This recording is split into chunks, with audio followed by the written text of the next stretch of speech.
output, right? So this is what this question was expecting from us, and we have done the same thing, okay? Now I will tell you guys why this challenge is useful. This challenge helps us to practice working with the objects and arrays in JavaScript. Hey everyone, welcome back to Code with Poonam. In today's video, we are diving into some powerful object-based challenges in JavaScript. Mastering objects is crucial for coding interviews, real-world projects, and writing clean, efficient code. Here we will cover essential concepts like merging two objects, finding common keys and values, converting object to arrays, swapping keys and values, checking if all values are numeric, removing duplicates, summing up the values, and much more. These challenges will enhance the problem-solving skills and help us to tackle the JavaScript interview questions with more confidence. So grab the notebook, code along, and let's explore these exciting object-based problems together. And if you get stuck anywhere, please drop a comment. I am here to help, guys. Also, don't forget to like the video, share with your friends, and subscribe for more coding challenges. And let's get started with our first question. And the first challenge is merging two objects in JavaScript. This will be very super useful for combining data and managing object properties more effectively. So let's jump into today's challenge and open up our VS Code. So if you see in the VS Code, the question is already mentioned. What is the question? Write a JavaScript function that merges two objects combining all their properties, right? So let us break down this question. So what is the important part here? That we have to write a JavaScript function. So I'll take here and I will put it over here. After that, what is the important part here?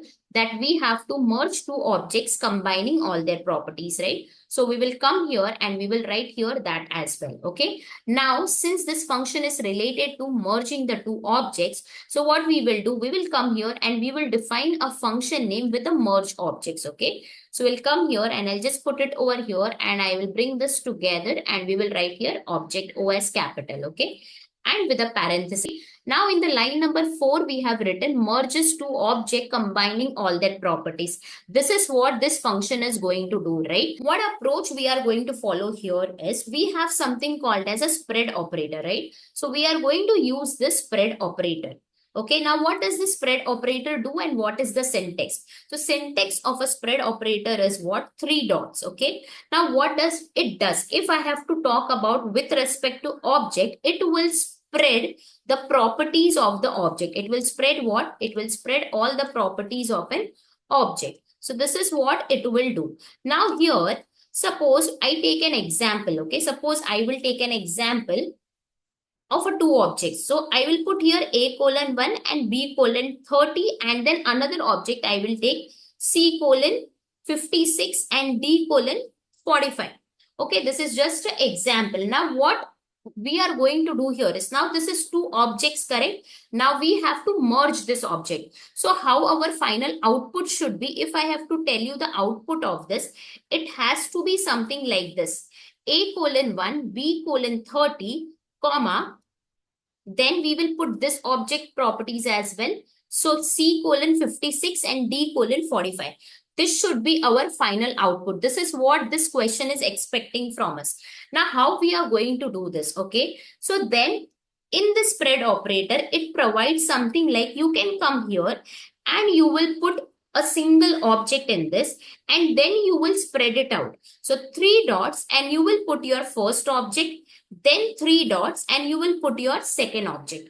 This is what we are going to do here is. Now, if I have to explain you what it is happening here is, now initially when we are doing this, it is going to construct a new object.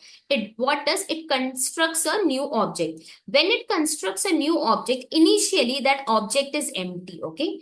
Initially what happens, that object is what? Empty. So since that object is empty, then what will happen? When we are putting this and we are spreading out the elements, it will go and it will spread out the properties of that object into a new object.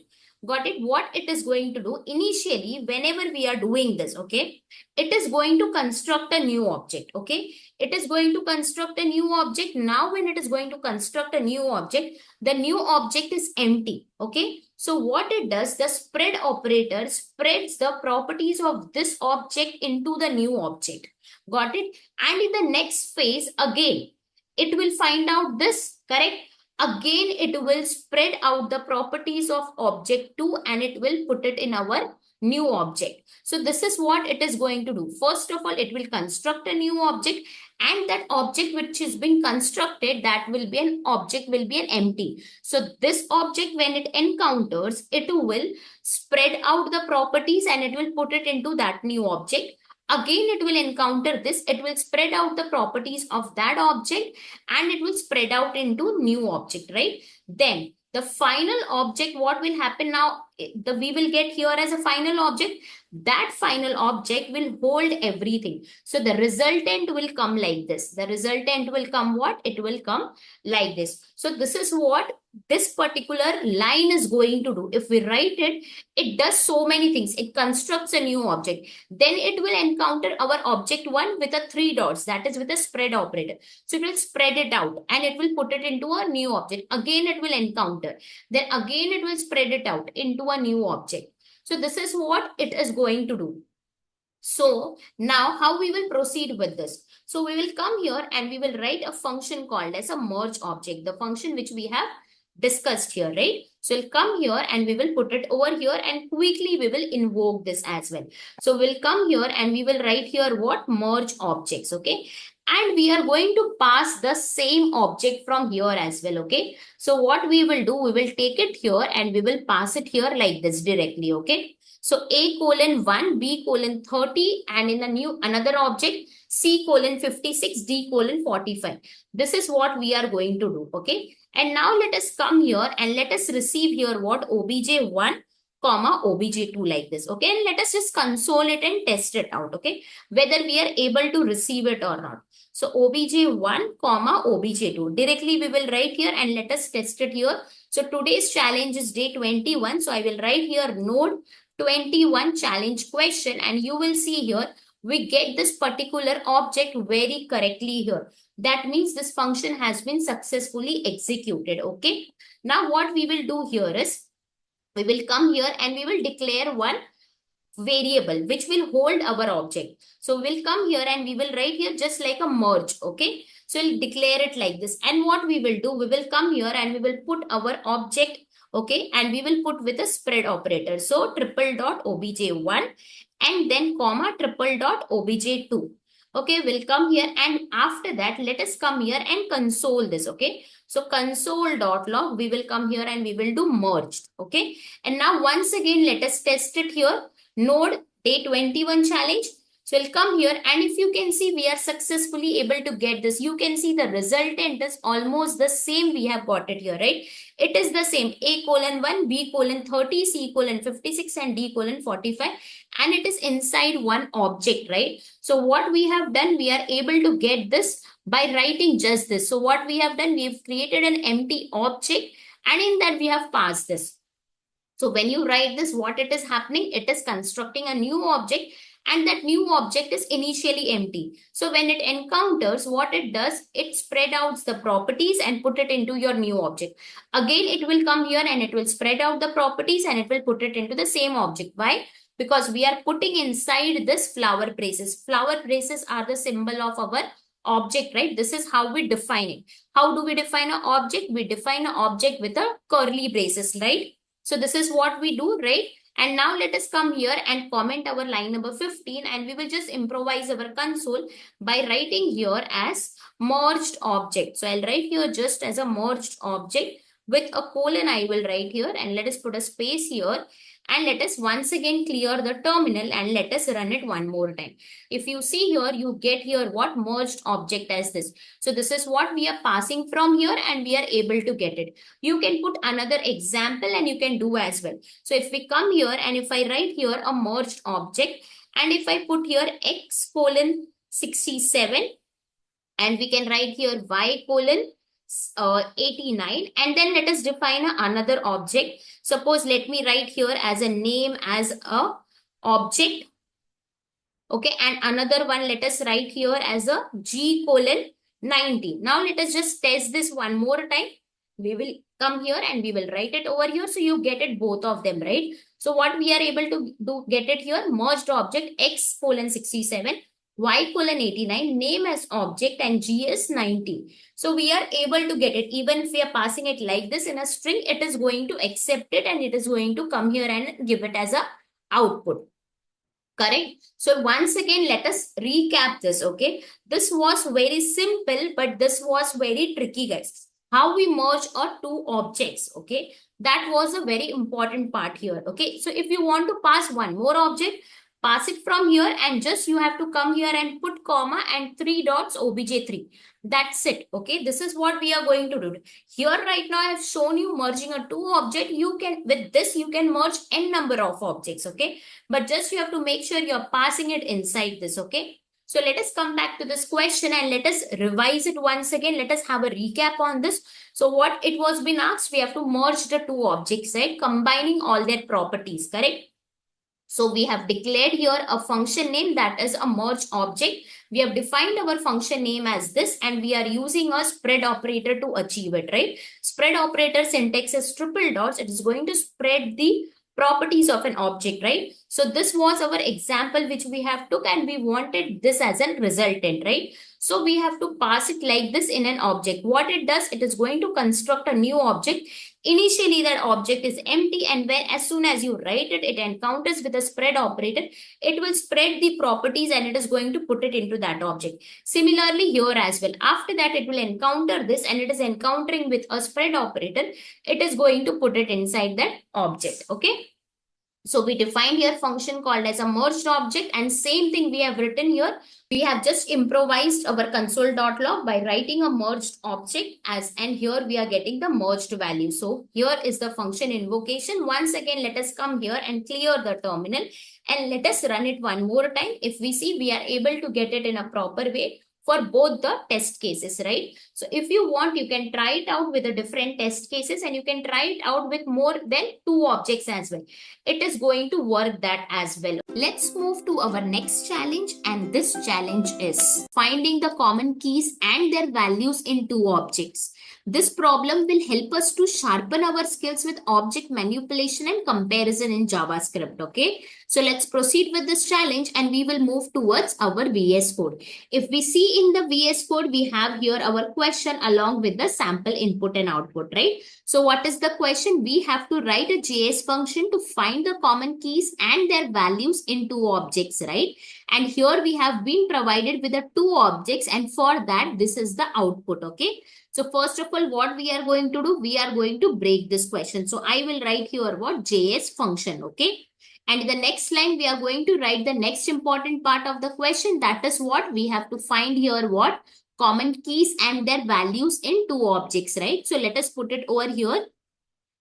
Now let us come back at line number 9 and we will define our function name, okay? So we will keep here function name as what? Find common keys values with a parenthesis, okay? So this will be our function name, okay? So let us come here and we will understand first our input and output, okay? So we have been provided with two objects. In that we have a key value pair, right? That is A colon B, B colon 2, C colon 3, right? And in the next object, what do we have? B colon 2, C colon 3 and D colon 4, right? So if you see here in both of them, what is common? B colon 2 and C colon 3, right? Because this is here as well and here also you have the same. So that is where you are getting the exact output as what? B colon 2 and C colon 3, right? So this is your output. And now we will come down and we will write here our approach to achieve that particular output, okay? And in this question, we are going to use what? Loop itself, okay? But not our normal for loop we are going to use. We are going to use our foreign loop, okay? So whenever we are working with an object, we will be using foreign loop, okay? And this I have told you in my previous challenges also. Whenever we are doing an iteration for an object, let us use a foreign loop, okay? Now what we will do here is we are going to write our foreign loop. So I will write here what? For let key in our obj. So whatever is your object, you are going to write here. What is the key? Key is nothing but A, B, and C. This is called as a key, right? A, B, C. So for this particular input, what will be the key? A, B, and C. For this particular input, what will be the key? B, C, and D, okay? And what is the value? 1, 2, and 3. Here, 2, 3, and 4, right? So that is what is a key and a value. So we are writing here what? Let key in OBJ, okay? And after that, we will be writing here what? Parenthesis. So what is our key? If I have to tell you, key is nothing but what? A comma B comma C, okay? For this particular first OBJ. So A comma B comma C for our first OBJ, and for the second OBJ, what will be the key? It will be nothing but B comma C comma D, okay? So we are going to use here loop to iterate through all the keys of our first object. That is what we are going to do it, okay? So this is our normal for in loop I have written. Now let us come down and we will write our for in loop with respect to our this question, okay? So for let key in OBJ1, okay? So we are going to iterate through our OBJ1, okay? And in this flower braces, we are going to write the logic to find the common keys and values in two objects, okay? Now, what will be the logic we are going to write here? Now, this key, right? We are using this key, right? So this key will help us to do that, okay? So for each key, we are going to check if it exists in our second OBJ or not, okay? So this particular key is what? It is of OBJ1, right? And we are going to check that it is existing in our OBJ2 or not. So I will just write here what? Check existence in OBJ2, okay? Let me write it like this, okay?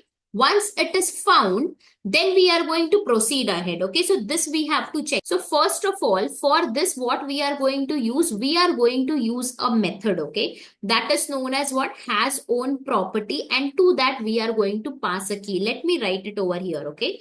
So I'll write here what? Has own, and I'll write here what? Property, okay? And to this we are going to pass a key, okay? Now what does it do? It checks whether that specific property is existing in that object or not.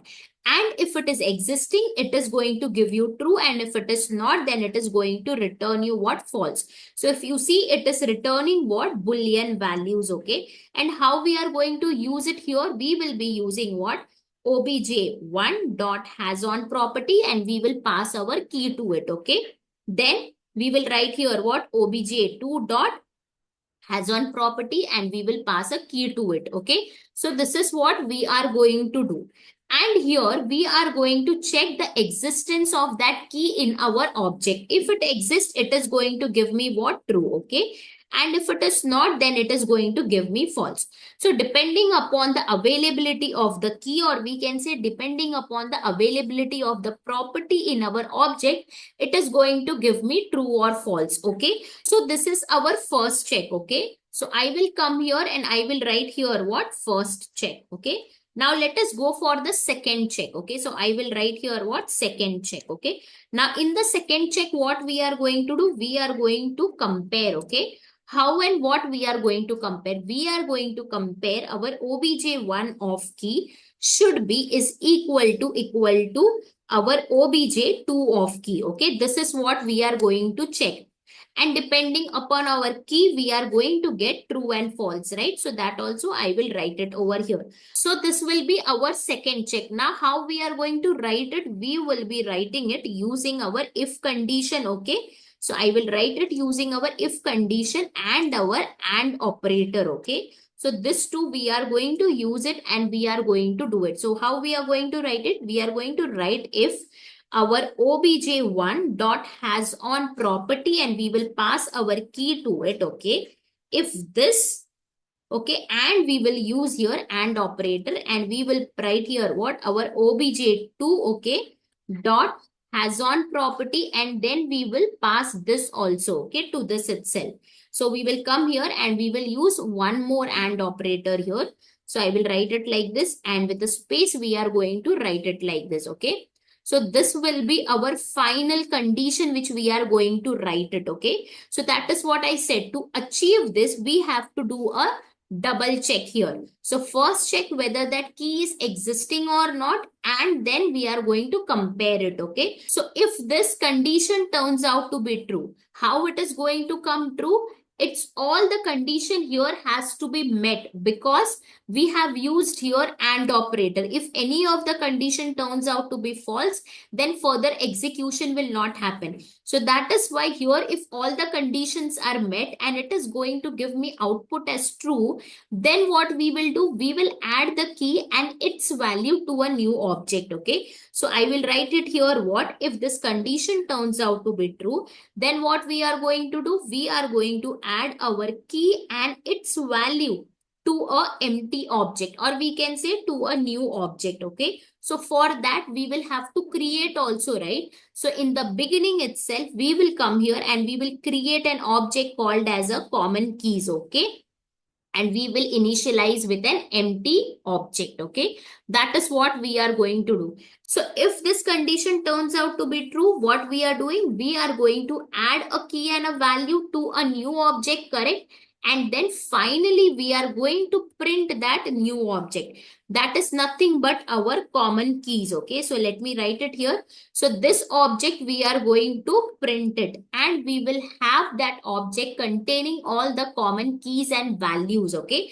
And that is what this question is asking from us. Okay. We have to print what, or we have to show it in the console, a object that is containing all the common keys and their values. That is what you can see here in the output, correct?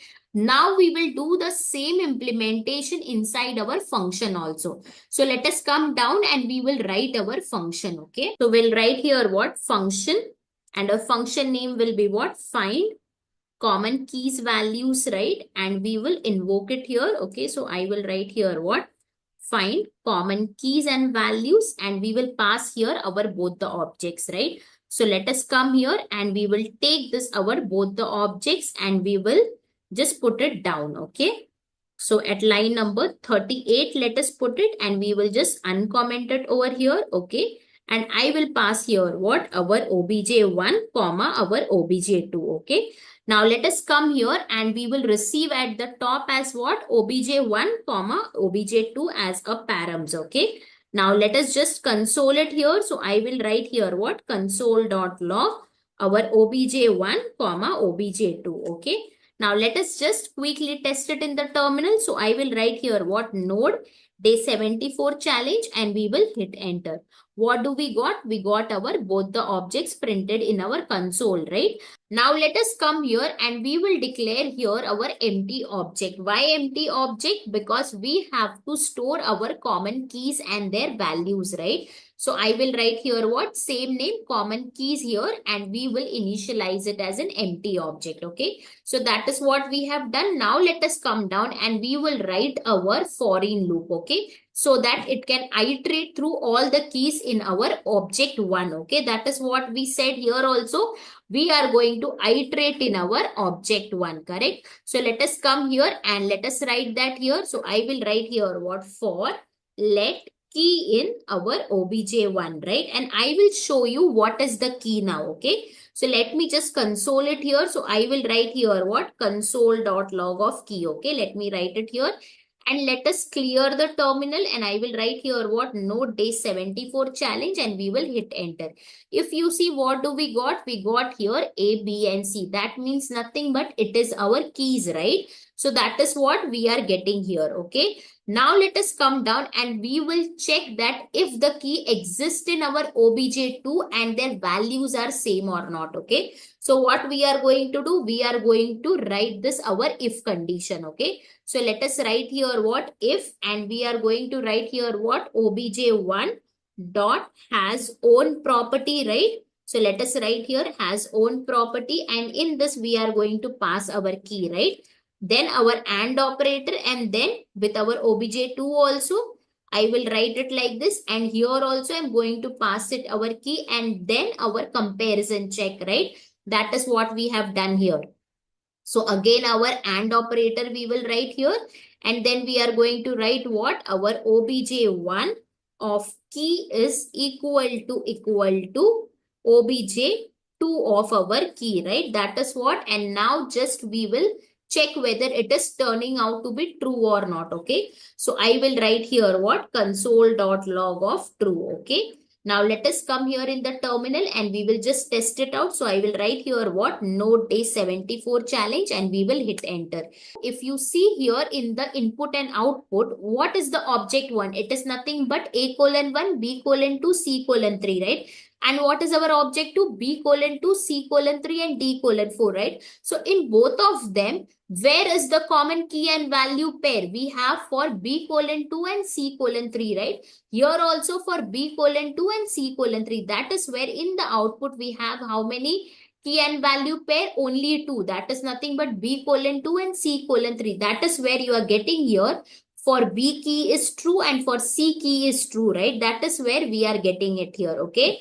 So now we will come down and what we will do, we will add our common key value pair to the new object, okay? So we will write how? We will write here common keys and in the square bracket, we are going to write our key is equal to, then we will write here what? Obj1 of key, okay? And then after that, we are just going to console our common keys, okay? So let us come here and we will write here what? Console.log and we will write here what? Common keys, okay? Now let us clear the terminal and we will rerun it. So I will write here what? Node day 74 challenge and we will hit enter. If you see, you got here what? B:2 and C:3. That was what it was expected from us, right? This was our final output, right? So now let us come down and we will just uncomment our other console.log statements. So line number 37, line number 40, and then line number 42 also we will comment it out, okay? Now let us clear the terminal and we will rerun it. So I will write here what? Node day 74 challenge and we will hit enter. I got B:2 and C:3, right? That is what we were passing here and we have done the further execution, right? Now we can just invoke it with another objects also. So we can write here what? Find common key values. And in this, let us write here what? Z:20, okay? And then I will write F:80, okay? And now we will put here flower braces one more and we will write here what? F:80. Now let us see what do we get in the terminal. So I will write here what? Node day 74 challenge and hit enter.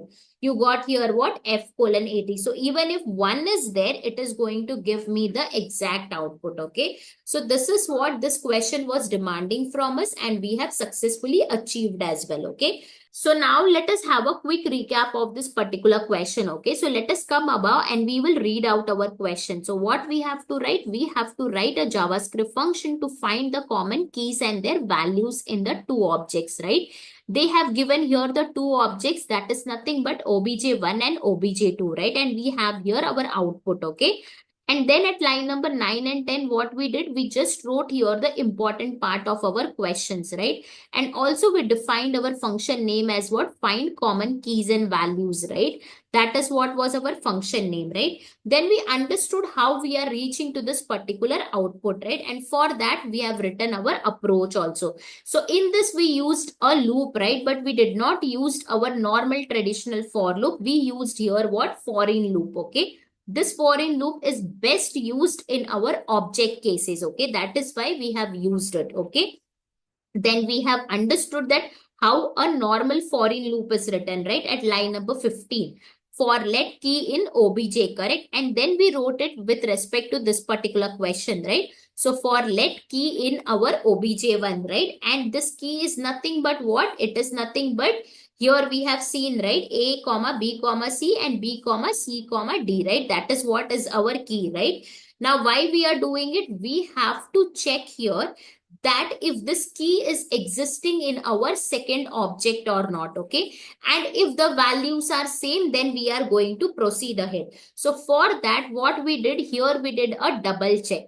First of all, we used one method that is called as what? Has on property method, and we were passing the key to it. So this has on property method is going to return us what? A Boolean value, okay? So it is going to return a Boolean value after checking if an object has a specific property or not. Okay. So once that checking is done, then we are going to compare, right? And this checking has to be performed in our both the objects, right? That is what we have written.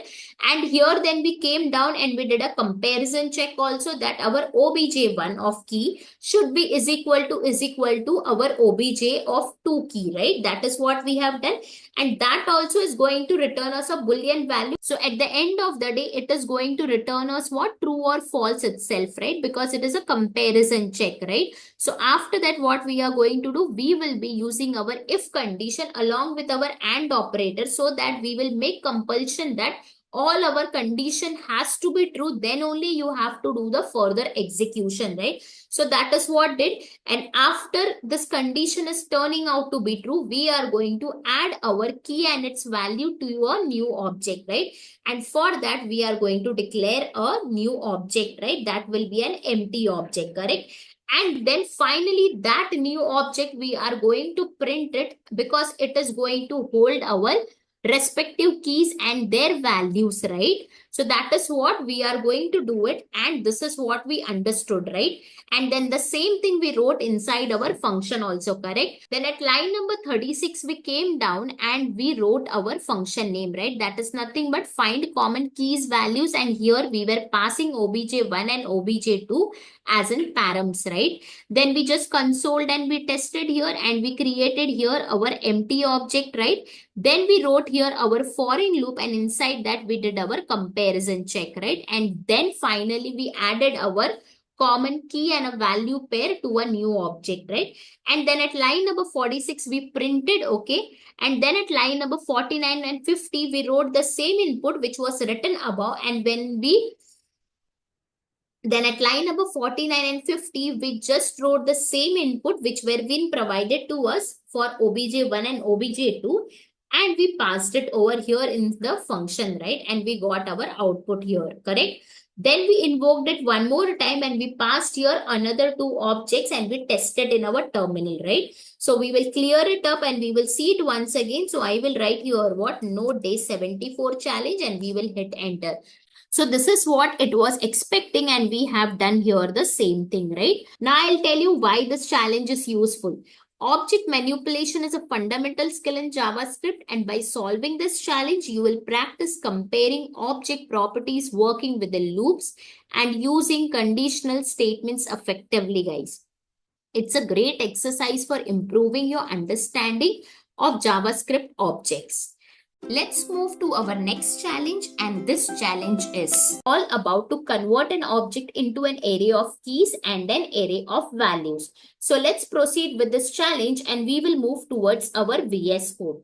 If we see in the VS Code, we have here our question along with the sample input and output, right? So what is the question? Let's read out. We have to write a JS function that takes an object and convert it into an array containing two subarrays, right? So one for the keys and one for the values, correct? Now let us come down and see our input output also. So in input, what we have our object, and in output, what do we have? We have an array which is containing two subarrays, right? Now what we will do, first of all, we are going to break down this particular question, okay? So we are going to write here what? JavaScript function. So let us take this and we will put it over here, okay?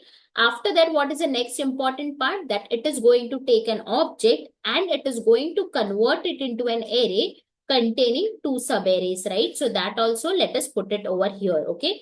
Now, what do we understand by array containing two subarrays? That means there will be an array and inside that there will be two subarrays, okay? So that I am putting it over here. Now, in the first array, it is going to hold what? The keys, okay? So here we have written one array is for the keys. So let us take this and we will put it over here, okay? And after that, what is the second array? It is only for the values, okay? So let us take this and we will put it over here. So that is what we have to do. We have to create an array which will contain two subarrays first array will contain the keys and second array will contain our values. Okay. So now let us come to this input and output, and we will understand how we are reaching to this output. Okay. So if you see here, what do we have? We have A:1, B:2, and C:3, right? This is nothing but an object. Okay. Now, if you see the output clearly, we have an array, and inside that there are two subarrays, right? So this is the first array and this is the second array, right? So I can say this is our first subarray and this is our second subarray, right? So in the first subarray, we have here what? All the keys we have, that is A, B, and C, right? And in the second subarray, we have all the values, that is nothing but 1, 2, and 3, right? So that is how we are reaching to this particular output. Okay. Let us come down and let us write our approach. Okay. So I will just write here approach. Okay. In this question, we are going to use nothing but object methods. Okay. Now what methods we are going to use? We will be using object.keys. Okay. So let me write it over here. And the another method is what? Object.values. Okay. So these are the two methods which we are going to use it. Okay. Now here you can see here object.keys and object.values. Okay. So the first method, that is object.keys, it is going to return what? It will return an array of keys. Okay. And the next method that we have written, object.values, it will return what? An array of values. So I will write here what? It returns an array of values. Okay. That is what it is going to do. Okay. Now how we have to use it? Okay. So we are going to use it like object.keys we will write, and in this parenthesis we will pass our object. So I will write here obj. Okay. So obj is nothing but our object. Okay. And here what we are going to write now? Object.values we will write, and in this parenthesis we will pass our obj. Okay. So that is what we are going to do. And if we consider this input, okay, for this particular thing, so let us come here and let us just comment it and write it here. So for this case, first time, this method when you use, it is going to give you what? Object keys. Okay. And in the second one, it is going to give us the object values. Okay. In the form of an array. So that is what we are getting it. Okay. But the output is what? We have to store it inside another array, right? And this will be the sub array of our main array, right? So for that, we will come here and we will declare an empty array. Okay. And inside that, we will pass our array of keys and array of values. Okay. Like this. Okay. Now let us put this array of keys and we will put our array of values also. So let us put it over here. And now when you finally print your result, you will get the final output, right? That is what we wanted, correct? So this is what we are going to do it, okay? Now let us come above at line number 9 and we will define our function name also. So what will be our function name?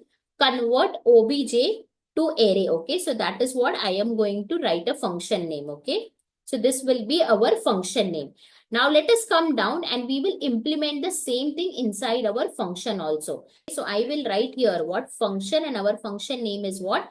Convert obj to arr, right? That is nothing but convert object to array, okay? Now let us quickly invoke it. So I will write here what? Convert obj to arr, and we will pass our object, okay, to this. So let us take this object and let us pass it over here as an argument, okay, and let us receive it as a params as a obj, okay. Now let us come here and we will just console it out. So I will write here what? Console.log of obj, okay. Now let us come here and we will write here what? Node day 76 challenge and hit enter. We got here what? Our object, okay. Now let us come down and we will use our both these methods to extract the array of keys and to extract the array of values, okay. So we will declare here variable called as a let keys is equal to, and we will write here what?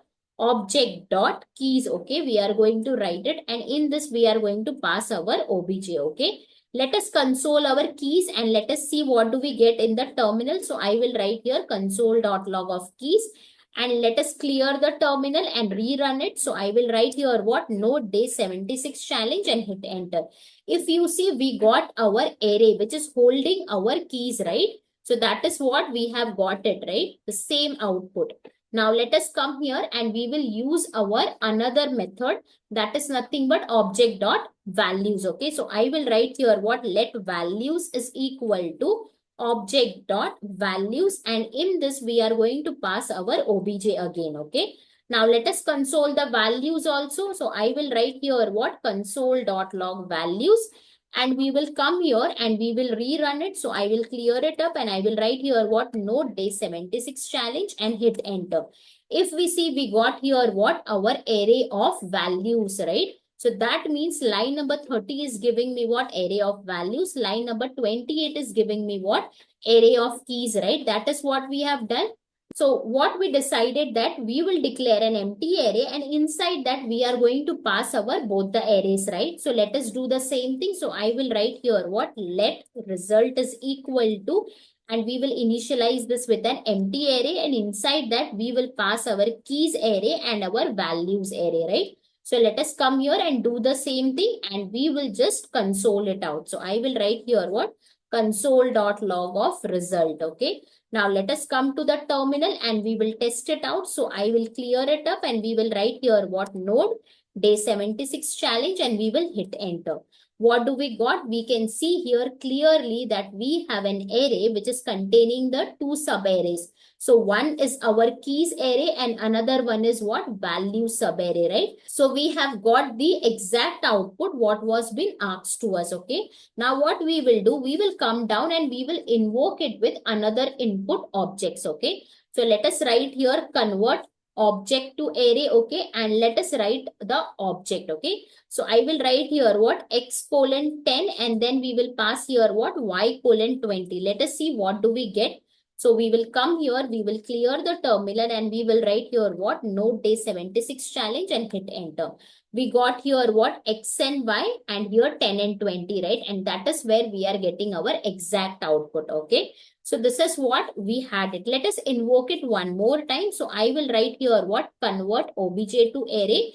Okay. And let us pass another object. So I will write here what name colon, and here we are going to write here what code with Poonam. Let us write it and let us pass here date, and let us write here what today's is what 4th January. Let us write that. So I will write it over here and let us come here and clear the terminal. So I will write here what node day 76 challenge and hit enter. We got here what name and date, and here we got code with Poonam and today's date, right?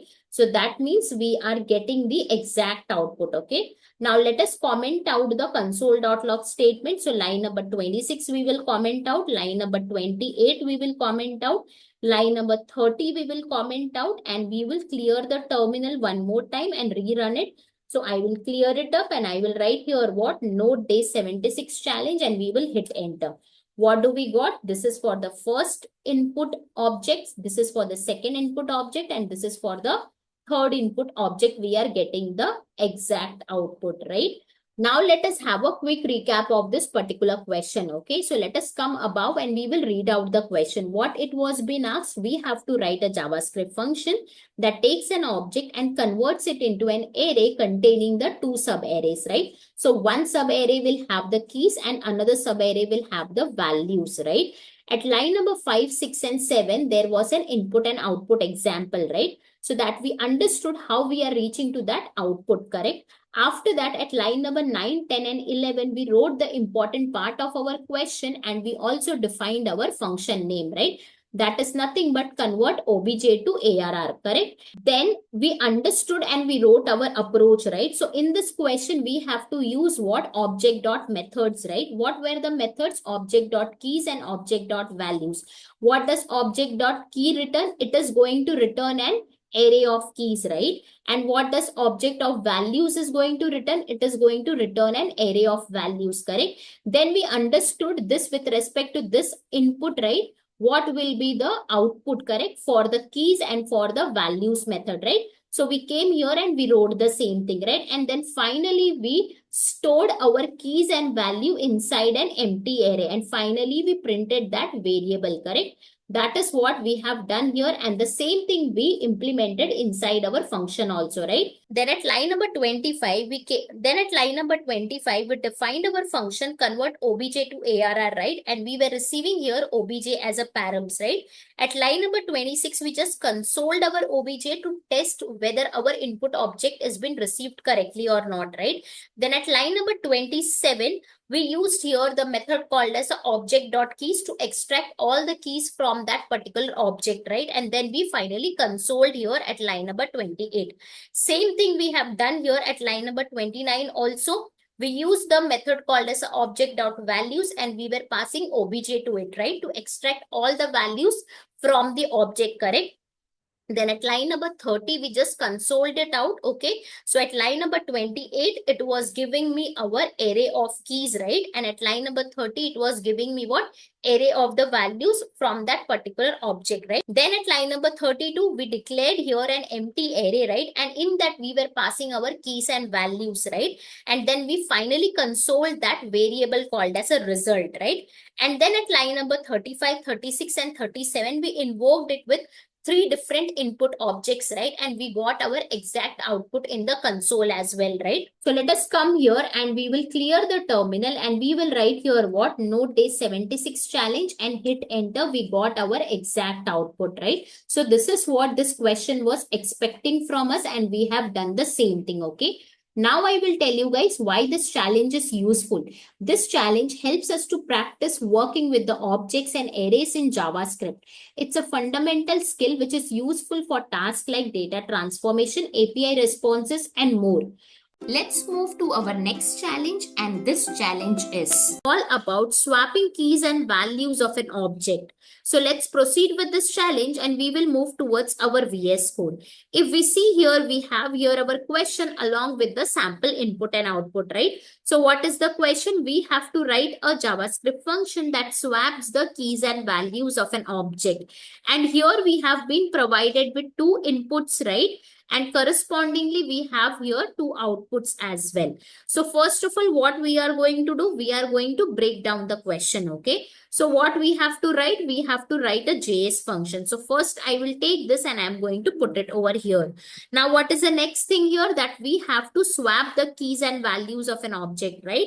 So that is the next important part. So we will put it over here. Flow में मैं भूल जाती हूँ. Let us come at line number 10 and we will define our function name as what? Swap keys and values. Okay, so let us write it over here. Now, let us come at line number 4 and 5 and we will understand here our input and output. Okay, so what is the input? It is A:1, B:2, C:3, right? And in the output, we have 1:A, 2:B, and C:3. Now, let us observe here our each key and value pair. Here it is what? A:1. But what do we have here? 1:A. It has been swapped. Let us see here also. It is B:2, right? But what do we have here? It is 2:B. Again, it has been swapped. Here it is what? C:3 and here we have what? 3:C. That means it has been swapped. So each key and value pair has been swapped. So that is how we are reaching to this particular output. Okay. Now, since we have understood how we are reaching to this output, now with respect to this, we will come down and we will write our approach. Okay. So I'll just write it over here. So first of all, I will create here a variable called as a swap and I am going to initialize it with an empty object. Okay. So if you see this particular output, it is in a form of what? Object, right? That is why we are doing it here. That means here we are going to store our final result. And that means we are going to store here what? Swapped keys and values, correct? So this will be the usage of this variable, okay? After this, what we are going to do now? Now, since you see here, we are going to work upon each and every key and value pair, right? That means we have to use here what? Loop, okay? But here, which loop we will be using it? We will be using here for of loop, okay? Now, let us see how we are going to write it, okay? Now, in this for of loop, we are going to use here first object method, okay? Which object method? We are going to use here object.entries method, okay? Now, what this method returns? It returns an array of key and value pair. So, if I have to say, it is going to convert the object into an array Okay, I'll write it over here of key and value pair. So I will write it like this. Okay. So this is what we are going to get it. Okay. Now let us see with respect to this input what we are going to get. So if I assume this is our input. Okay. So when we are using this method object.entries method, what we will get? So we will get an array, and inside that we will have here 3 sub arrays. Okay. So I will write it over here like this. And inside the sub array, what we will have? We will have A, then we will have comma 1, then we will have here B, then we will have here comma 2, then we will have here C, and then we will have here 3. So like this, we will get an array. Inside that, we will get our 3 sub arrays. Why 3 sub arrays? Because we have here what? 3 keys and value pair, right? That is what we are going to get it. So how we are going to write it? We are going to write here what? Object.entries method, and inside this we are going to pass our object. So if I assume this is our obj, I will write here what? Obj. Okay, so I am going to pass here obj. So this is how we are going to write our object.entries method, and we are going to get an array of 3 sub arrays, right? So it converted into an array of key and value pairs. Okay. Now, since it is coming up like this, now we can easily use our destructuring concept. Okay. So I will write here what? Destructuring over here. Okay. Now, how we are going to use it over here? So I will write here what? Const key comma value. Okay. And I will pass here our first sub array. That is nothing but our A comma 1. Okay.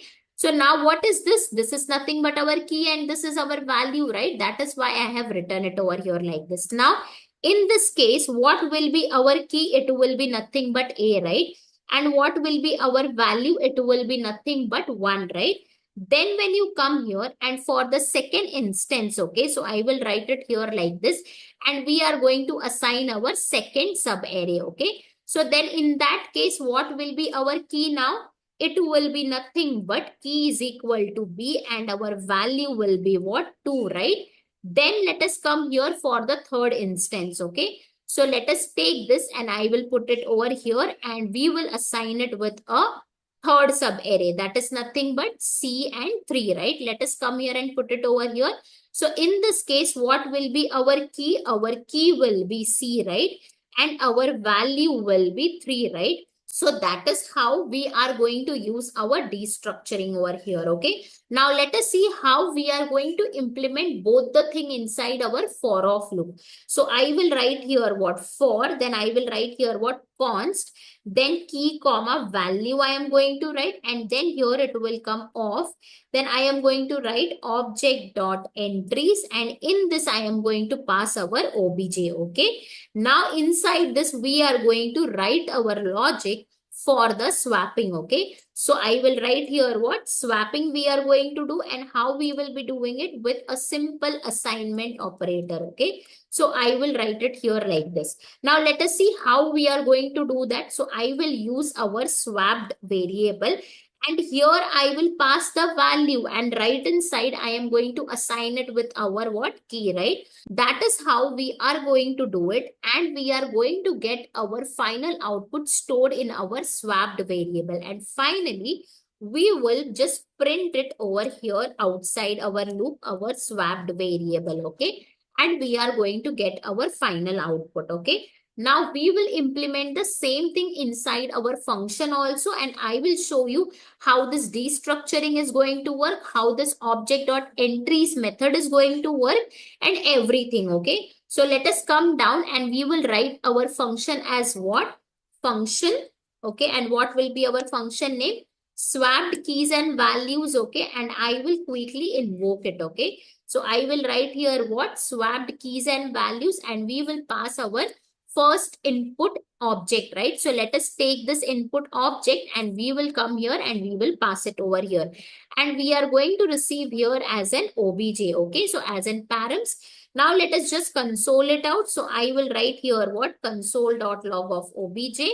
and we are going to just run it over here. So I will write here what node day 79 challenge and hit enter. If you see, we got our input object. Okay, that means this function is accepting our input object, right?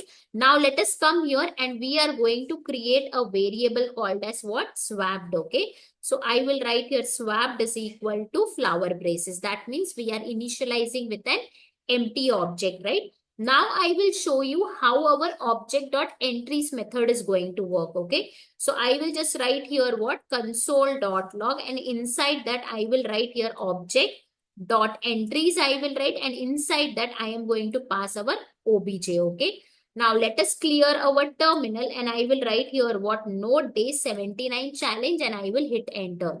So what do we got in the output? If you see, we have got here an array, and inside that we have a sub array, right? How many sub arrays? 3 sub arrays. So it is exactly the same what we have it in the left hand side, right? That is how our object.entries method work. Okay, now after that what we are going to do? We are going to write our for of loop. Okay, so I will write here what? For, and inside that I am going to write here what? Const. Then I will write here what? Key comma value I am going to write, and outside this I will write here what? Of. Then I will write here what? Object dot entries I am going to write, and inside that obj I will pass it.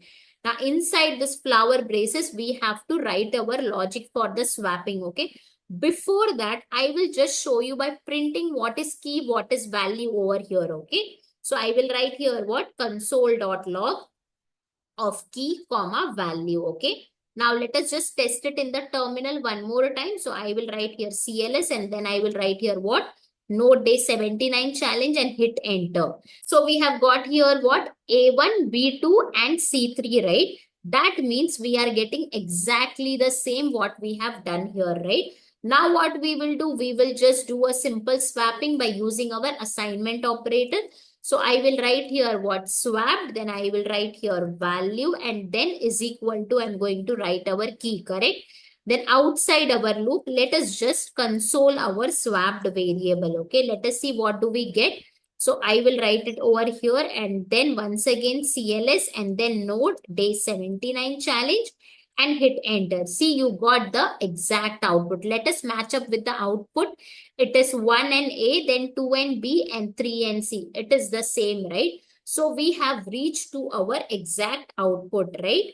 Now let us come down and we will invoke it one more time, and we will pass our another input object. Okay, so let us take this input object and we will pass it over here. Okay, and now we will test it in our terminal also. So let us come here. We will type here clear screen, and then we will write here what? Node day 79 challenge, and hit enter. We got here what? Fruit, apple, vegetable, carrot, right? If you see, it was apple, fruit, carrot, and vegetable.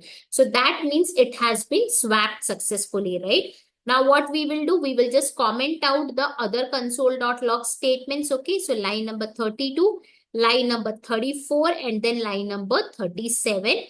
And then we will again type here CLS, and then node day 79 challenge, and hit enter. If you see, we have received here what? The exact output what was needed, right? Now let us have a quick recap. Okay, so let us come above and we will read out the question. So we have to write a JS function that swaps the keys and values of an object, right? And here we have been provided with an input and output example, right? Then at line number 10 and 11, what we wrote the important part of our question, and we also defined our function name, that is swap keys and values, correct? Then we understood how we are reaching to this particular output, right, from this input. And then on the basis of that, we wrote our approach, okay? So first we created here an variable, right? And we initialized it with an empty object because we wanted to store our swapped keys and values, right? Then we wrote here what? For of loop, right? And inside that, what we have to use our object.entries method and destructuring concept, right? Both of them we understood it properly, right? That how destructuring is going to work and how object.entries method is going to work, right? Then we wrote our for of loop by using both of them, right? Then we finally printed here our swapped variable and we got our output. Now the same thing we wrote inside our function. Then at line number 31, we wrote our function and we defined our function name as what? Swapped keys and values, correct? And we were receiving here our obj as a params, right? Then at line number 32, what we did, we just consoled and we tested whether our obj has been received here or not, right? Then at line number 33, we just declared a variable and we initialized with an empty object. At line number 34, we saw how object.entries method work, right? Then we wrote here our for loop and inside that we used our destructuring concept and we swapped here with an assignment operator, right? Then at line number 40, we just printed our swapped variable, right? Then at line number 42 and 43, we invoked here with two different input objects, right? And we got our exact output, right? Let us see out one more time. So I will write here what node day 79 challenge and hit enter. We got here output and this is what our question was expecting also, right? Now I will tell you guys why this challenge is important. This challenge enhances our JavaScript skills by doing object manipulation using object.entries method. It also helps us with data transformation tasks like swapping key value pairs commonly used in the web development. And practicing this improves problem solving and prepares us for the real world coding scenarios. Let's move to our next challenge, and this challenge is all about to check if an object contains only numeric values. So let's proceed with this challenge and we will move towards our VS Code. If we see in the VS Code, we have here our question along with the sample input and output. So let us read out the question. We have to write a JavaScript function that checks if all the values of an object are numeric values, okay? And here we have been provided with an input and output example. So we have been given with 3 inputs and we have to get here 3 outputs as well, okay? Now, first of all, what we will do, we will come here and we will break down our question, okay? So what is the most important thing of this question? That we have to write a JavaScript function, right? So I will take this and I am going to put it over here. After that, what is the next important point?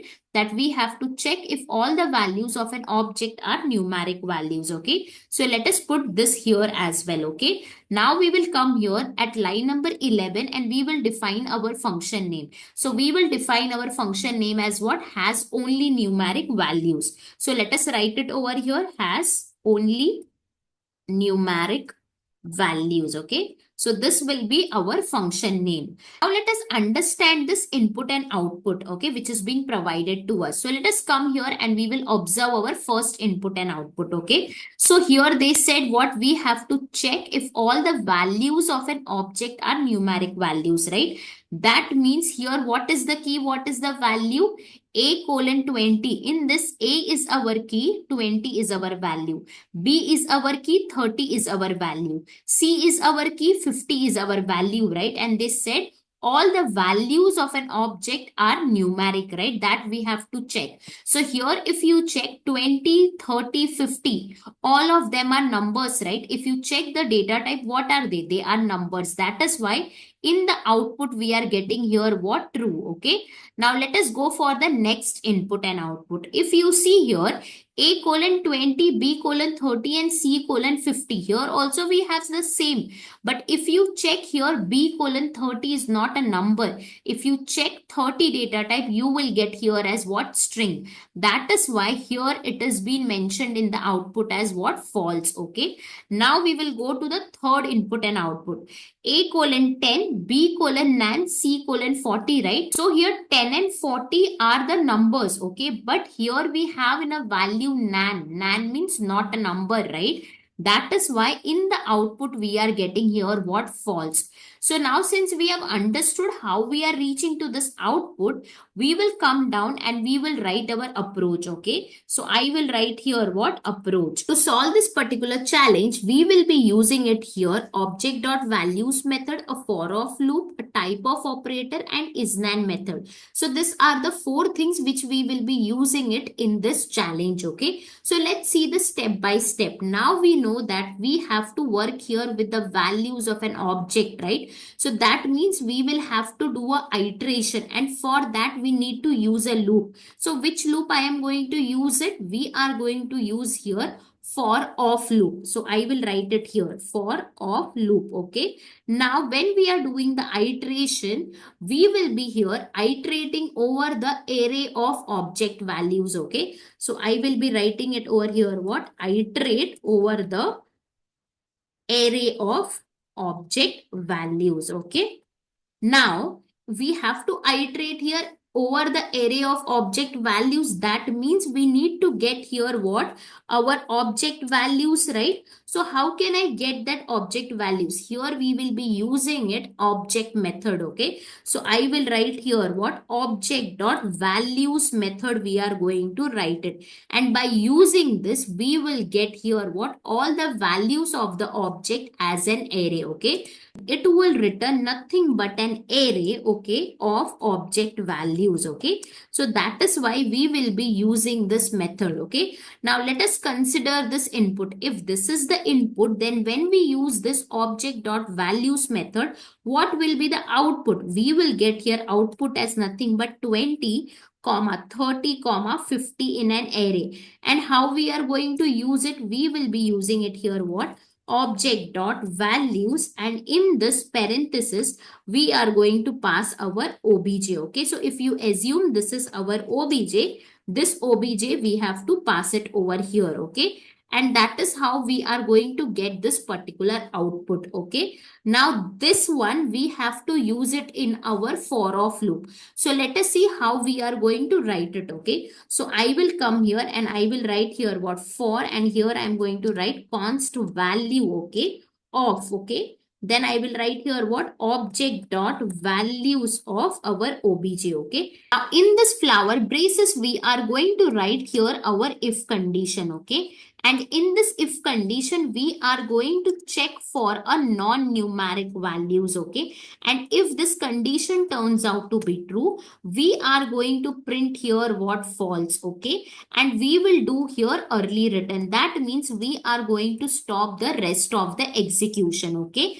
otherwise what we will do, if this is turning out to be false, then what will happen? We will come here and we will just print here that we have a numeric values. Okay, and that is where we will print here finally true. Okay, that is what we are going to do it. Okay, now I said that we have to write here our if condition, right? So now let us see what will be the condition. Okay, so I will just write here what? Our if condition, and we are going to use our type of operator. Okay, now what this type of returns? It returns the data type of that particular value, whatever you are passing it. Okay, suppose I write here type of 20, so it is going to give me what? Number. Okay, because it's a number data type. If I write here type of double quotes of 20, then it is going to return me what? String, because it's a string, right? That is how it works. So what we are going to write it here, I will write here what? Type of value. Okay, and this should not be is equal to number, right? So I will be writing here what? Not is equal to number, and that is where we are going to check here for a non-numeric values. Okay, so here what we are going to write, I will be writing here is nan. Okay, and in this we will be passing our value. Now is nan is nothing but is not a number, and we have already written here that we have to check for a non-numeric values. That is what we are going to do it. Now if you come here, it is not mentioned nan everywhere, right? That is where what we will be using it here, we will be using it with a or operator. Okay, so how finally our if condition will look? Okay, so I will be writing here our if condition, and inside this type of we are going to write, then value we are going to write, and not is equal to number. Okay, and then we will use our or operator. Okay, and we will just pass this is nan method. Okay, over here. So this is how our if condition will be. And If this condition turns out to be true, we have to print here what false and we have to do a early return. If this execution turns out to be false, then we have to print our numeric values. That means we have to print here true, right? That is what is our output. So it's the same thing we are going to do it in our function also. So let us implement the same thing inside our function. So let us write here our function. So function I will write, and here we have to write has only numeric values, right? And let us quickly invoke it here. So I will write here what has only numeric values, okay? Now let us pass our first input object. So I will take this and I am going to put it over here, okay? So let us put it over here and we are going to receive here obj as in params, right? Now let us write here what console.log of obj, okay? And we will just come here and we will write here what node day 80 challenge and we will hit enter. If you see, we got here our object, right? That means this function is properly receiving our input object, okay?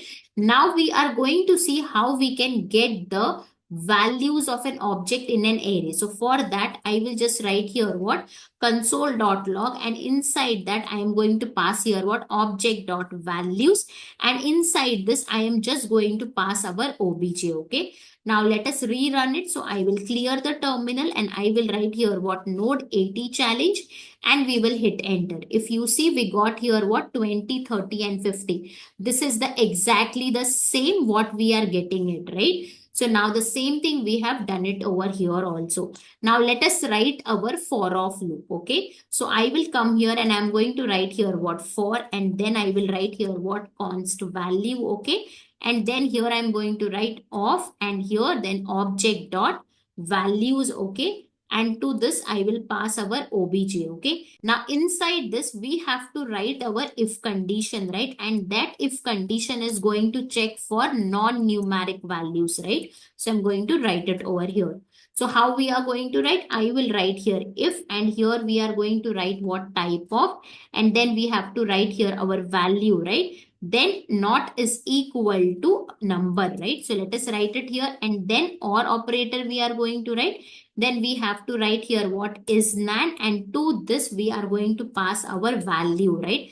And what we have to print, we are going to print here what console.log of false, right? That is what, and we are going to do a early return, okay? And outside our loop, what we are going to print console.log of true, right? Now let us see for this input object what we are getting the output, okay? So let us come here and clear the terminal. I'm going to write here what node 80 challenge and hit enter. What do we got? We got here true, okay? Now we are going to invoke here for the another input object. So I will write here what has only numeric values, and let us come above and let us take the second input object, okay? So I will take this and we are going to pass it here, right? And now we are going to run this, okay? So let us come here in the terminal, clear it up, and I will write here what node 80 challenge and hit enter. If you see, we are getting here what false, because this is a string. It is not a number, okay? Now let us do it for the third input object also. So I will invoke it here, okay, first, and let us come above and let us take the third input object. So let us take it and we will come down and we are going to pass it over here, okay? Now let us see what do we get. So clear it up and we will write here what node 80 challenge and we will hit enter. If you see, we got here also false because of this nan, okay? Now let us come here and we will remove our console.log statement. For that, we will just comment it out. So line number 42, then line number 43. We are going to comment it out. Now let us clear it up and we will rerun it, node day 80 challenge, and we will hit enter. So now what we have got here, we have got true, false and false, right? So let us just compare it with our sample output. So here also we have true, here also we have false, and here also we have false. That means true, false and false. The order is correct, right? That means we have successfully executed this, and that is what this question was demanding, okay? Now let us have a quick recap of this particular question. So we are going to write here what a JS function that is going to check if all the values of an object are numeric values, right? And here we have been provided with 3 input and therefore corresponding 3 outputs we have, right? Then at line number 13 and 14, we came here and we just broke down our important chunks of the question, right? And also we defined our function name as what? Has only numeric values, right? Then we understood how we are getting this particular output, right? And therefore we wrote our approach as. So in the approach, what we wrote here our for of loop, right? Why? Because we have to iterate here over the array of object values, right? And to get the object values, we have to use here. So we used here what? For of loop. Why for of loop? Because we have to iterate here over the array of object values, okay? And this would be the easiest one to use it, okay? And to get the object values, we have to use here what? Object.values method, because it returns an array of object values, right? We understood with the first input example, if we use it, how? Approach में कोई टुकड़ा नहीं चाहिए. Then we came here and we wrote here what? For loop. Why? Because we wanted to iterate over the array of object values, right? Now we needed the object value, so therefore we used here what? Object.values method, and we got here what? Array of object values, right? Then we understood for this particular input, if we use this particular method, what will be the output, right? Then we wrote our for of loop, correct? And inside that we wrote our if condition. And in the if condition, we have to check here for a non-numeric values, right?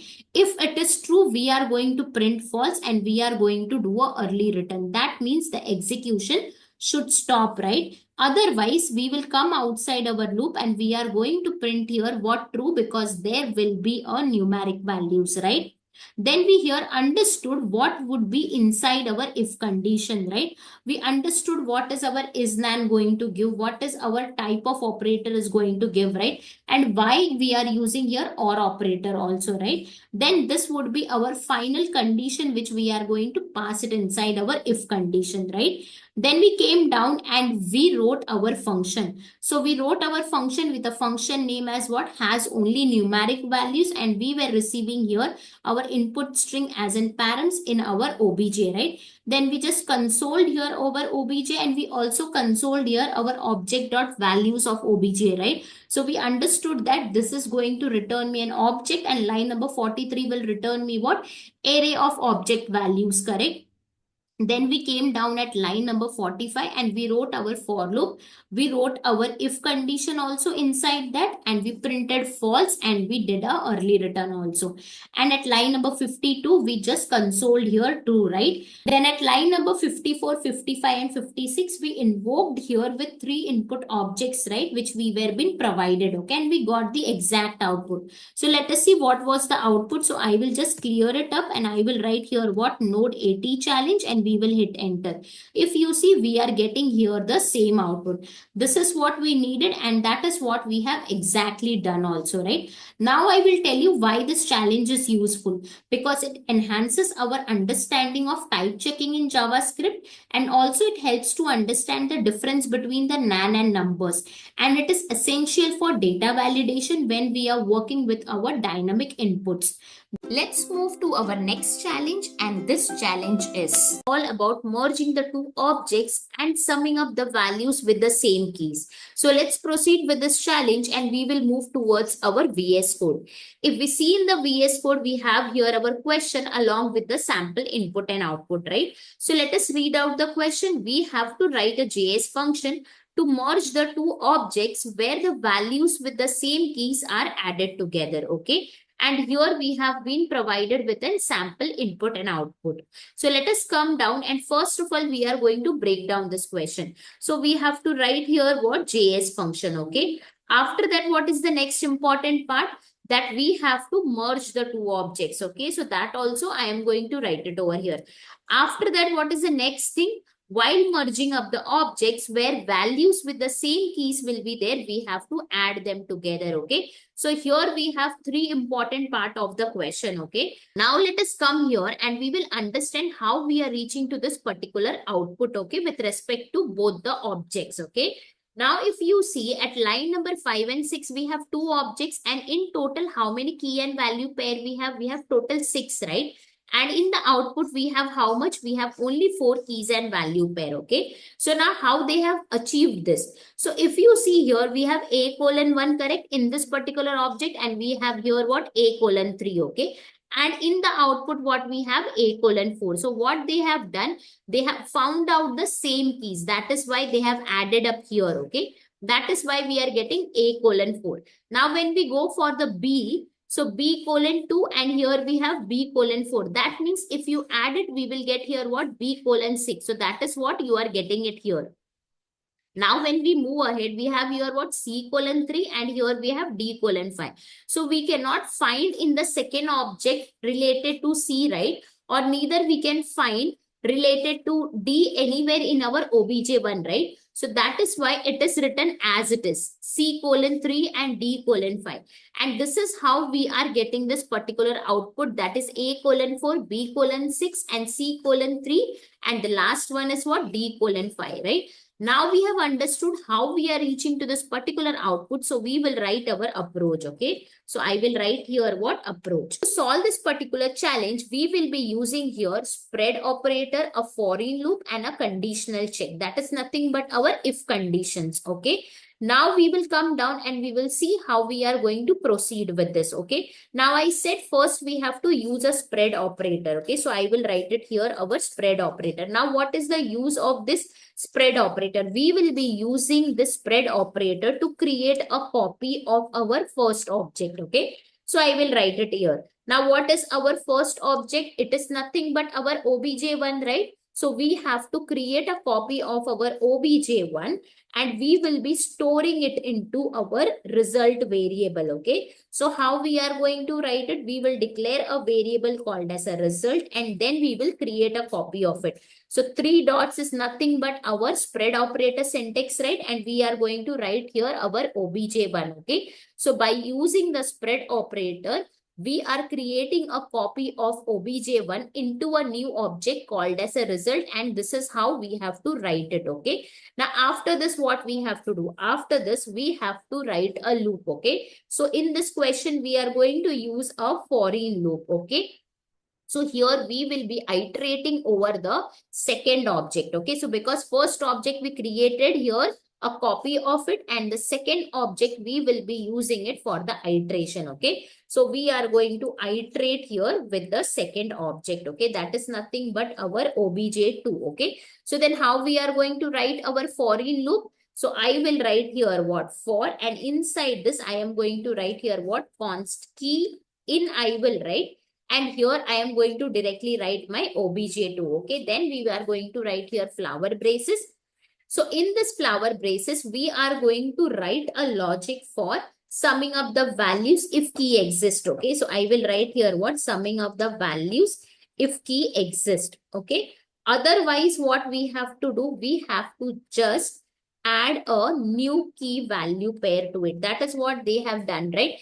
Here it was not existing, right? So they just added here. So that means they have just merged here, right? So that is what we have to do it. So then how we are going to do that? If we see, we have already created a copy of our OBJ1 and stored in our result variable. Okay. So this result variable is not only used for creating a copy, it will also be responsible to show our final output. Okay. So what we are going to write? I will write here what? Result of key. Why result of key? Because this is the place where I want to update our values, correct? Against our key, right? And I will use it a simple assignment operator for that. Now what I will write? Result of key plus our OBJ2 of key, right? Now, when the key exists, I will add up and I am going to get a proper resultant output. Okay. But what if we have to add a new key value pair, right? If our key does not exist. So in that case, this is not going to work properly. Okay. So then what we are going to do? So we will come here and we will use our OR operator. Okay. And I will just add 0.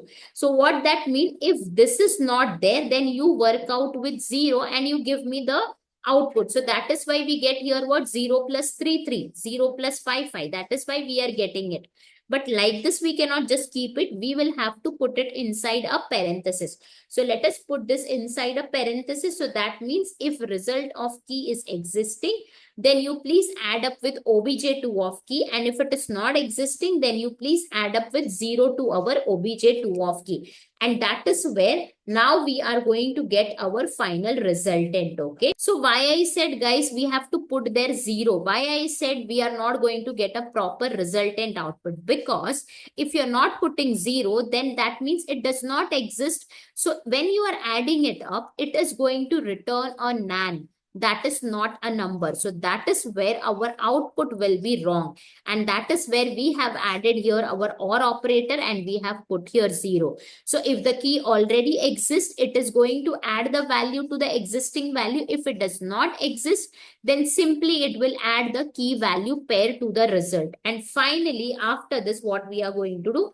We are going to just print our result. Okay. And that is where we are going to get our final output. Okay. Now let us come at line number 9 and we will define our function name as what? Merge and sum, because we have to do both the things, right? So this will be our function name. Now let us come down and we will implement the same thing inside our function also. So let us write here what? Function, and it will be what? Merge and sum. And let us quickly invoke it down. So I will write here what? Merge and sum, and to this we are going to pass our both our input objects. Okay. So let us take this first input object and we will pass it over here and we will put comma. After that, let us pass our second input object. So let us take this also and we will put it over there. Okay. Let us come down and put it here. So now let us come here and we will receive it here as what? obj1 comma obj2, right, as a parents, and we will just console it out.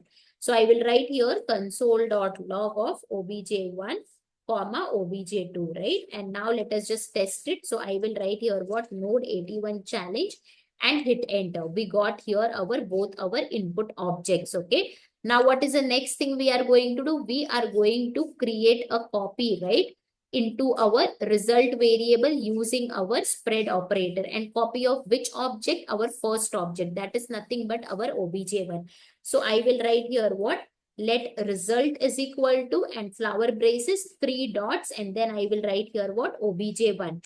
Now if you console it and see, you will get our obj1 object inside our result. Okay, so let us see, and we will come here node day 81 challenge and hit enter. You can see here we are getting exactly the same as our obj1 because we have created a copy and we have stored it inside our result variable, right? Now we will come down and we will write our for in loop. Okay, so how we are going to write? We will write here for, then inside this I will write const and then key, and then I will write here what? In.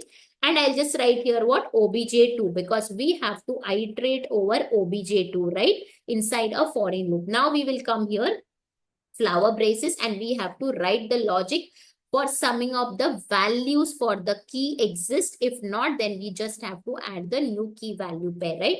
So first of all, I am going to write a logic only for this. Okay, let us see what do we get. Okay, now what we have to write then?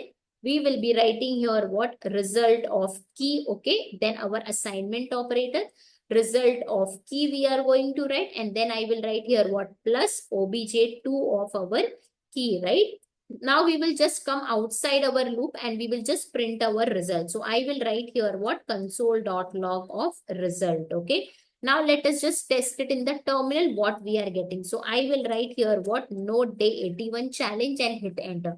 What do you got? You can see here we are getting nan here. That means if the key is existing, it is summing up, because you can see here A:4, B:6. But if not, then finally the last value it is giving me as nan. That is why we are going to do what? We are going to write here our OR operator, then 0. And then we are just going to put it here inside our parenthesis, right? So when key will exist, it is going to add up directly with our obj2 of key. And if our that key does not exist, then we are going to add up 0 with our obj2 of key. And that is where we are going to get now proper result. And let us see here. So I will write here what node 81 challenge and hit enter. Now you can see you got here what A:4, B:6, C:3 and D:5. Let us see here the output A:4, B:6, C:3 and D:5. So exactly the same output we are getting. Okay. So this is what our question was demanding and we have done the same. Okay. Now let us come here and we will have a quick recap of this particular question. So what it was being asked, we have to write a JS function to merge the two objects where values with the same keys are added together, right? And here they provided us with an input and output sample, right?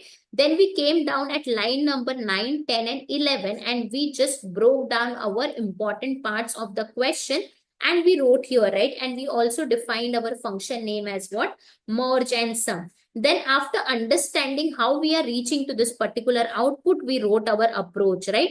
And inside the approach, what we have used our spread operator, our for in loop, and then we have just used a simple conditional checking, right? Using our or operator, right? So then what we did, we came down and we just created a copy, I can say, of our obj1 and we stored it inside a variable called as a result using a spread operator. Then we came down, we wrote our for in loop, and then inside our for in loop, we wrote the logic to sum up the values if our key exists. If it does not exist, then you simply add the key and value pair to the result. That is what we have done here.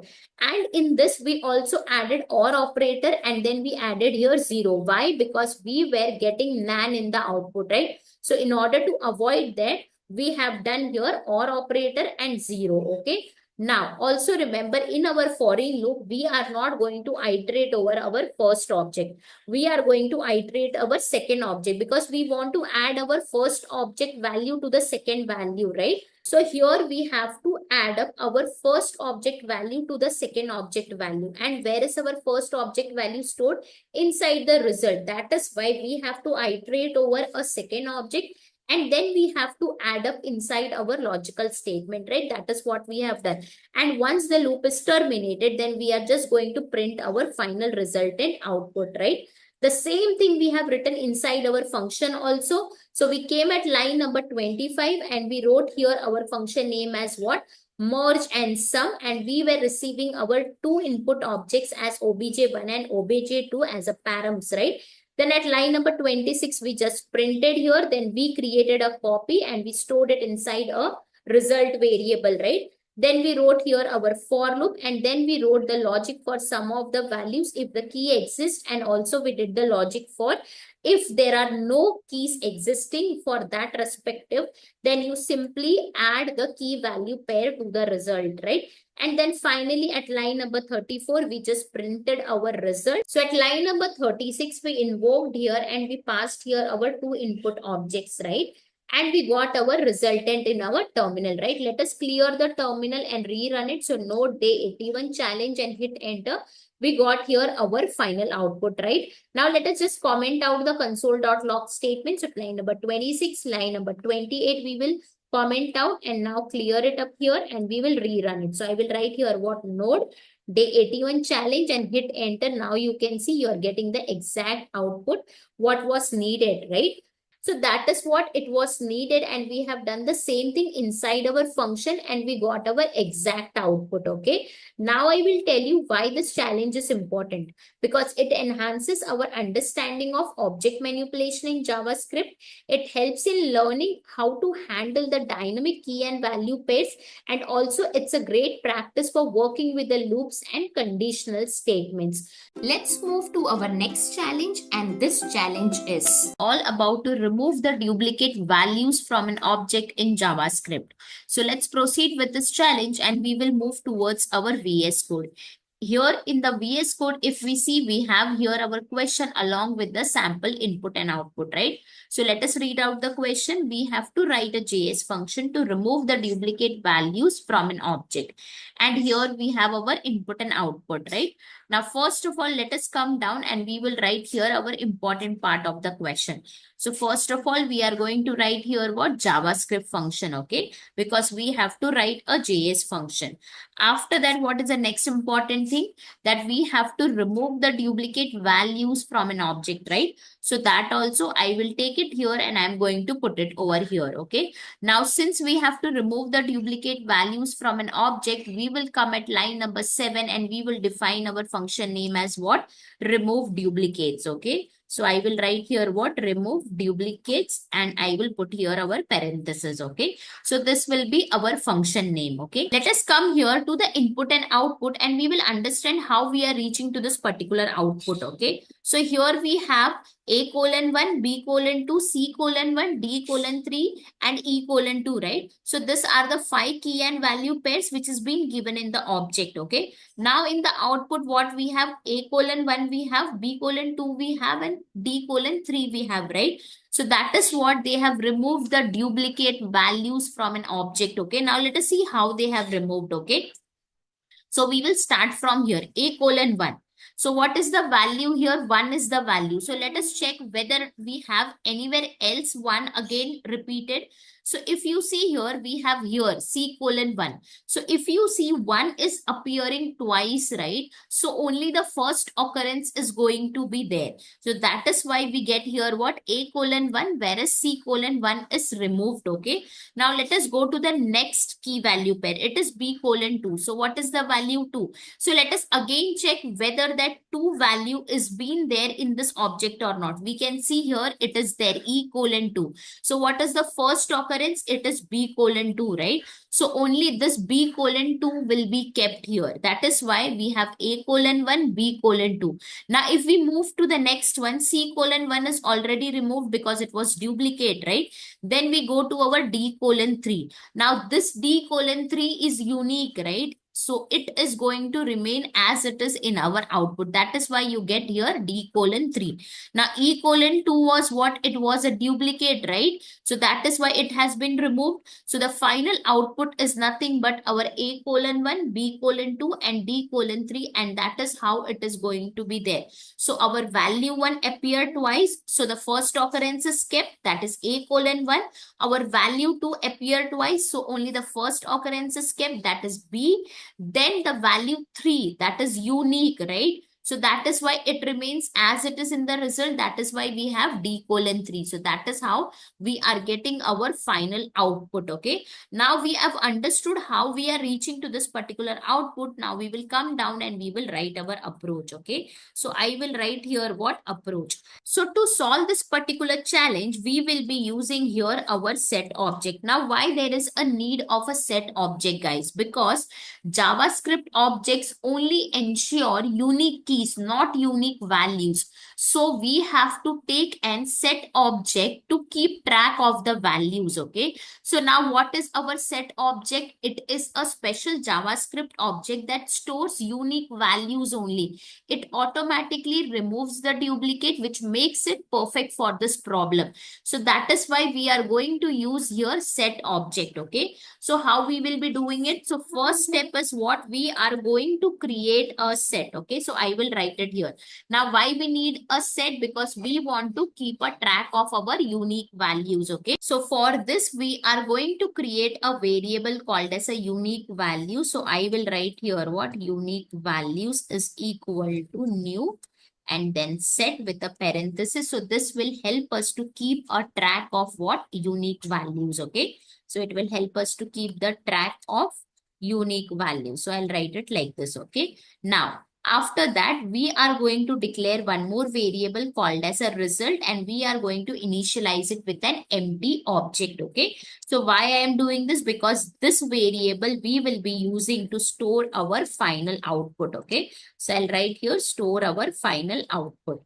After that, what we are going to do? We are going to use a loop, okay? So we have to iterate over an object. So what we will be using it here? We will be using our object.entries, okay? In the previous videos, we have used this object.entries method. What it does?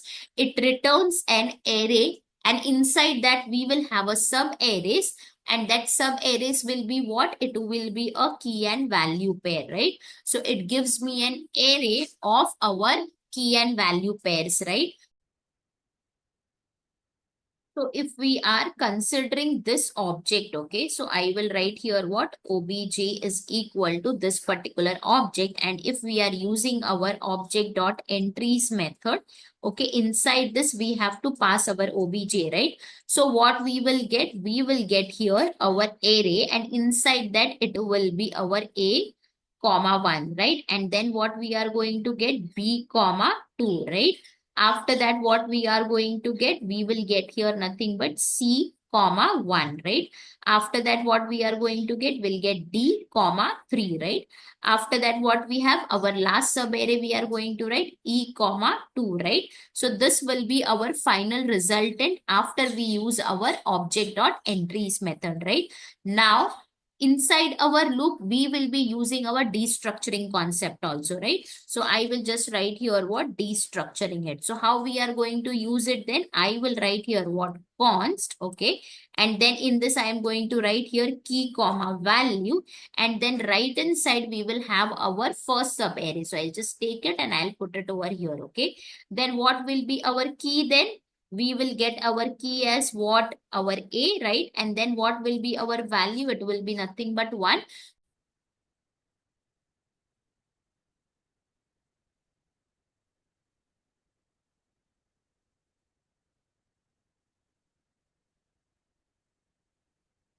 So this is the destructuring concept which we are going to do it for all of our sub arrays. Okay. So then finally, how we are going to write our loop? So we will write here what? For, and inside that we are going to write here what? Const key comma value I am going to write. Okay. After that we are going to write of, and then we are going to write here what? Object dot entries, and inside that we are going to pass our obj. Okay. So now in this flower braces, we are going to write a logic to remove the duplicates. Okay, so I'll just write it over here. Okay, now how we are going to do that? So we are going to keep a check that if that value is already present in the set, then we are not going to add up anywhere. If it is not present, that means it will be unique, right? And when it is unique, then you please add it to our set also, and also add it to our resultant object also, which we created here, right, to store our final output. That is what we are going to do. So how we are going to do here? First of all, we have to check that value is present or not, right? Correct. And if it is present, then we are not going to add. If it is not present, that means it is unique, right? So if it is unique, then you please add it to the set, okay? And also you add it to the resultant object, which we have created, okay? So that is what we have to do. So this will be our for loop, okay? And after that, we are just going to print our resultant object, okay? And that is where we will get our final object. That means we will get our final output, okay? Now we will have to see what we are going to write inside this our flower braces. So here we will be writing definitely our if condition, okay? And here in this if condition, we have to use here two methods of our set. So what are the two methods of set which we are going to use it? We will be using add method, and we will be using our has method also, okay? Now what does this methods do? So this method, add method, is going to add a value which we can see here. So it is going to add a value to the set, okay? If it exists, then it will not add. If it is not existing, then only it is going to add, okay? So it keeps a check that also, okay? So here, if exist, then not added, okay? And if it is not existing, then only it will add. Now, what is this has method? This has method returns a Boolean value, okay? So I'll write here what? Boolean value. Now, what Boolean value? True and false, correct? So this is going to return us what? True or false. So if it is going to return true or false, then it is going to check something, right? So what it is going to check? It will check that value is present or not, okay? So that value is present or not, that it is going to check, and it is going to return us a Boolean value that is true and false. Now you will say how it will check the value. So in this parenthesis, we have to put the value. So whatever the value you will pass here, that it will add, and whatever the value you will pass it to the hash, it is going to check and it is going to return us a Boolean value. Okay. So I will write here what value, and here as well value. Okay. Now let us see how we are going to use this methods. Okay. So this hash method returns me what? Boolean value, right? So I will just write here what present, and this one is going to give me true, right? If that value is present, right? So that means as per our logic, if it is true, then it should not add, right? Because we have said existing value should not be added, right? So existing, that means, right? That means don't add. So don't add means no execution here, right? So how we will be writing then this? So we will be taking help of our not operator, okay? Now how we are going to use this not operator? So we are going to write here what? Not of true, suppose I get, okay? Then what it will be? It will be false, right? Then our if condition won't execute. That is what we want, okay? And then we will come here down, okay? Now, when it is not of false, okay? So I will write here what? Not of false. So what we will get? True, right? That means our if condition is going to execute then. So I will write here, and then it is going to execute. That is what we want. So let us see how we are going to write then. So we will be writing here how our if condition will be there, okay? So let me write it here, our if condition, and inside that not of, we are going to use our unique values, okay? So unique values dot has, and then inside this we will pass our value to it, okay? Now if this turns out to be true, then we have to add it, right? So how we are going to add it then? We will be writing here our unique values only. So I'll take this unique values, and then unique values dot add I will write, and I will pass our value to it, okay? After that, what we will do? We will come here and we will also assign it to our resultant object, right? So I am going to write here result of key is equal to value. And hence it will get assigned at both the places. Then it can check and it can give me again and again the output, okay? And that is where after that we are going to print our final resultant, okay? So this will be our logic which we are going to write it inside our for of loop, okay? Now let us implement the same approach inside our function. So I will write here what function, then I will write here what remove duplicates, okay? And now let us quickly invoke it. So I will write here what remove duplicates, and to the we are going to pass our input object, okay? So let us take this and we will pass it over here, okay? And now let us come at line number 47 and receive it. So I will write here what obj, and we are just going to console it. So console.log of obj. Now let us see in the terminal. So I'll write here what node 82 challenge, and we will hit enter. We got here our final output, right? That means this input, whatever we are passing, it is accepting inside our function, right? Now let us come down and declare our variables, okay? So I will write here what let unique values is equal to new set, okay? And then parenthesis, okay? After that, let result correct. That also we have to do it, and we have to initialize it with an empty object, right?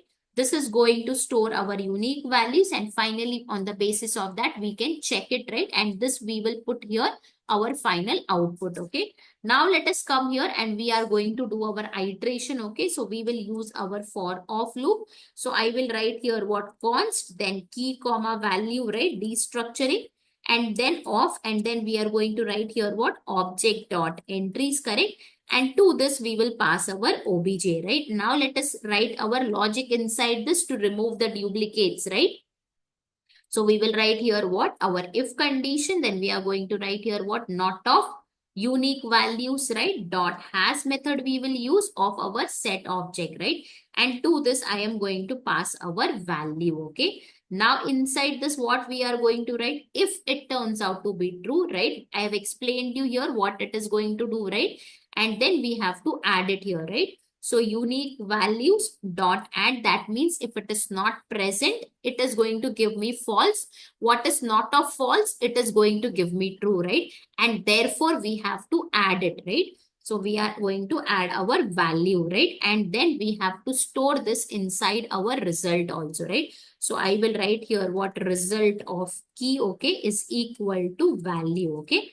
That is what we are going to do. And after that, we are going to come here finally log our result, okay? So I will write here console.log of result. And now we will just clear the terminal and we will write here what? Node 82 challenge, and we will hit enter. So we got here our final output, removed duplicates, right? A colon 1, B colon 2, and D colon 3, right? That is our final output, okay? Now, since we have got our final output and we have understood how to solve this particular question, so now what we will do, we will have a quick recap of this question, okay? So let us come above and we will read out the question. What is our question? We have to write a JavaScript function to remove the duplicates from an object, right? And here, if we see, we have our input and output, right? Then we came at line number 7 and 8. We broke the important part of this question and we wrote it over here, right? And we also defined our function as what? Remove duplicates, right? Then we understood how we are reaching to this output, right? And that is why on the basis of that, we wrote our approach, right? So in the approach, majorly, we are using here set object, right? Other things we are also using the iteration, that is loop, condition, but everything revolves around our set object, right? So what is a set? A set is nothing but a special JavaScript object that stores the unique values and removes the duplicates, right? And here, why we are using a set object? Because JavaScript objects only ensure unique keys, not unique values. So we have to use here set object to keep the track of the values, okay? So what we have done here, we have created a set, right? That is what we have done. We created two variables, unique values and result. Here, this is going to keep a track of our unique values, and this one is going to store our final resultant, right? Now, in the loop, we have to use what? Destructuring concept and object.entries method also, right? So that is what we have understood and we have clearly done here, right? Then we came down and we wrote our loop and we understood that inside our loop, what logic we are going to write, correct? So here we have to check for the duplicates. If a value is already present in the set, then we are not going to add it. If a value is not present, then we have to add it to our set object, and also we will have to add it to our resultant object also, right? That is what we have done. And then finally, we have to print our resultant object, right? That will be our final output. So inside this, we understood, right, that we have to use a if condition and we will have to use our set methods, correct? So we understood we have to use here add method to add up a value to the set, right? So it adds a value to a set. If a value already exists, it won't be added again, okay? Now, what is this has method going to do? This has method checks if a value exists, it returns true. If it doesn't exist, it is going to return me what? False. So on the basis of this, we wrote our condition and we used our not operator to solve this problem, right? So that is why we have done here usage of our not operator, and then we added to the unique values set object, and also we added the key and value pair to our resultant object also. Then we wrote our function with a function name remove duplicates, and here we were receiving what? Obj as a params, right? Then at line number 48, we just consoled our obj, right? And we saw that in our terminal that we were receiving our input object, right?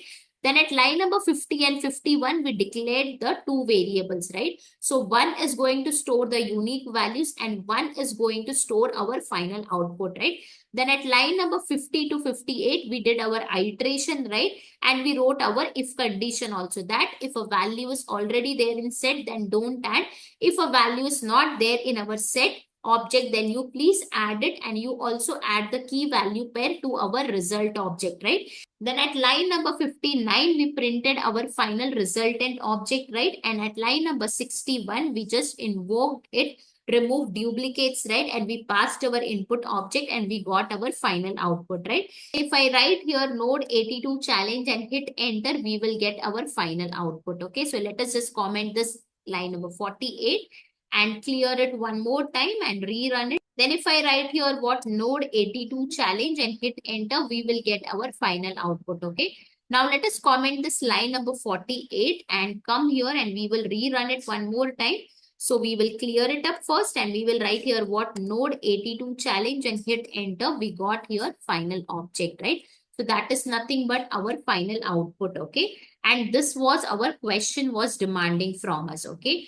Now I will tell you guys why this challenge is important. This challenge strengthens our JavaScript fundamentals by making efficient use of set for handling unique values. It also improves problem solving skills and is useful for data cleaning, form handling, and preventing duplicate entries in data sets.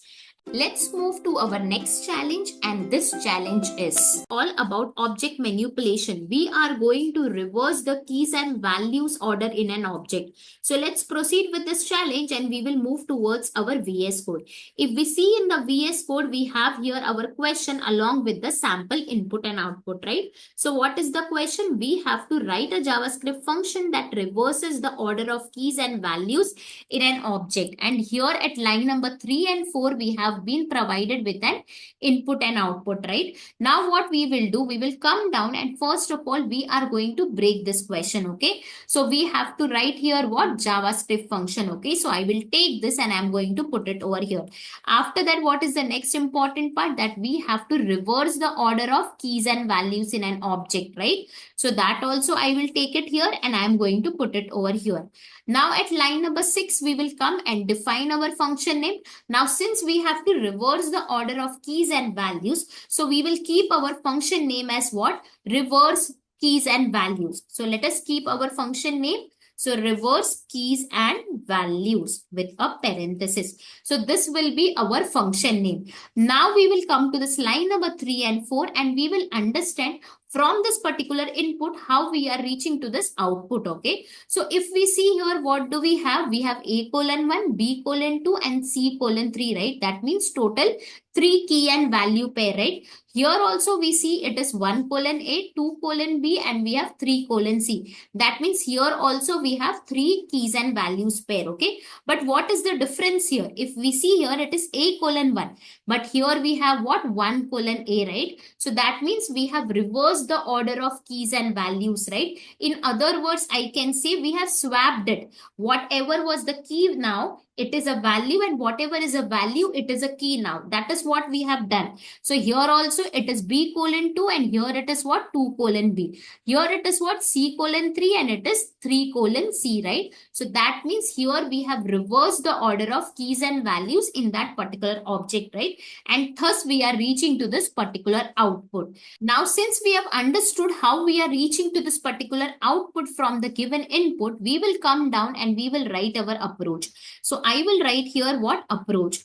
Now in this question, we are going to use our loop, that is our for of loop, okay? So I will write here what? For of loop. After that, what we are going to use? We are going to use our object.entries method also. So that also I am going to use it, and we will be using here our destructuring concept plus our swapping concept also. So all this 4 we are going to use it and we are going to solve this particular question, okay?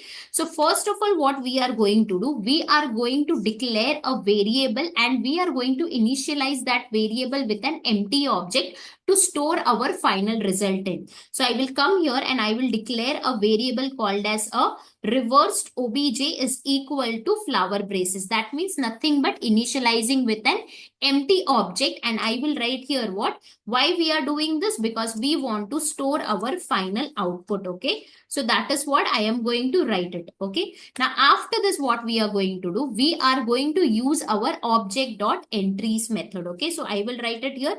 Now what it does, it gives us the array, and inside that we have a sub array of our key and value pairs, right? So now what we are going to pass it here, inside this we have to pass our obj. So let us assume this is our object, okay? So I will take this and I am going to put it over here. Obj is equal to this one. Now how we are going to pass it? I will write here what? Object dot entries. And in the parenthesis, I am going to pass our object. So what we will get as an output inside an array, we are going to get what? A comma 1. This will be our first sub array. After that, we will get here B and then we will get comma and 2. This will be our second sub array, right? After that, we will have our third sub array. That is nothing but 3 and then we will have here comma and 3. So this will be our output after we pass our object to this object.entries method, right? So what it does, it converts into an array and we get a sub array of our key and value pairs, right? Now, since it is been written like this, now on this we can use our destructuring concept, right? We have seen that in our previous challenges also. So we will use here our destructuring concept as well. So I will write here destructuring, how we are going to use it. We will write here what? Const, then we will write here key, then comma value, and we will write here what is equal to our first sub array we will pass. Okay, so I will pass it like this. Now what we are going to get here then? Our key will be what in this place? It will be nothing but our a, right? And what will be our value? Our value will become what? 1, right? So that is what we are going to get. And you can just test it for the other sub arrays also. It will be the same.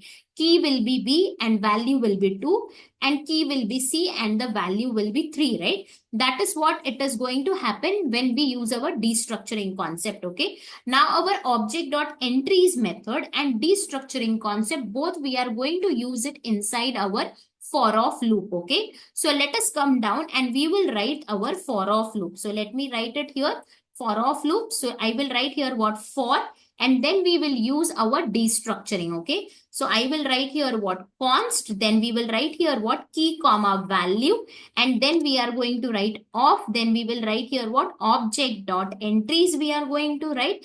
And inside this, we are going to pass our object, correct? So this is our for of loop, okay? Now inside this, we are going to write a logic to reverse the order of keys and values in an object. So for that, we are going to use our swapping technique, okay? Or we can say swapping concept. So we will come down and we will use this reversed obj, okay? So we are going to use this variable reversed obj of value I will, right? And we are going to write here what is equal to key. Now, here in the output, if you see, we have a value left hand side and key is placed right hand side, right?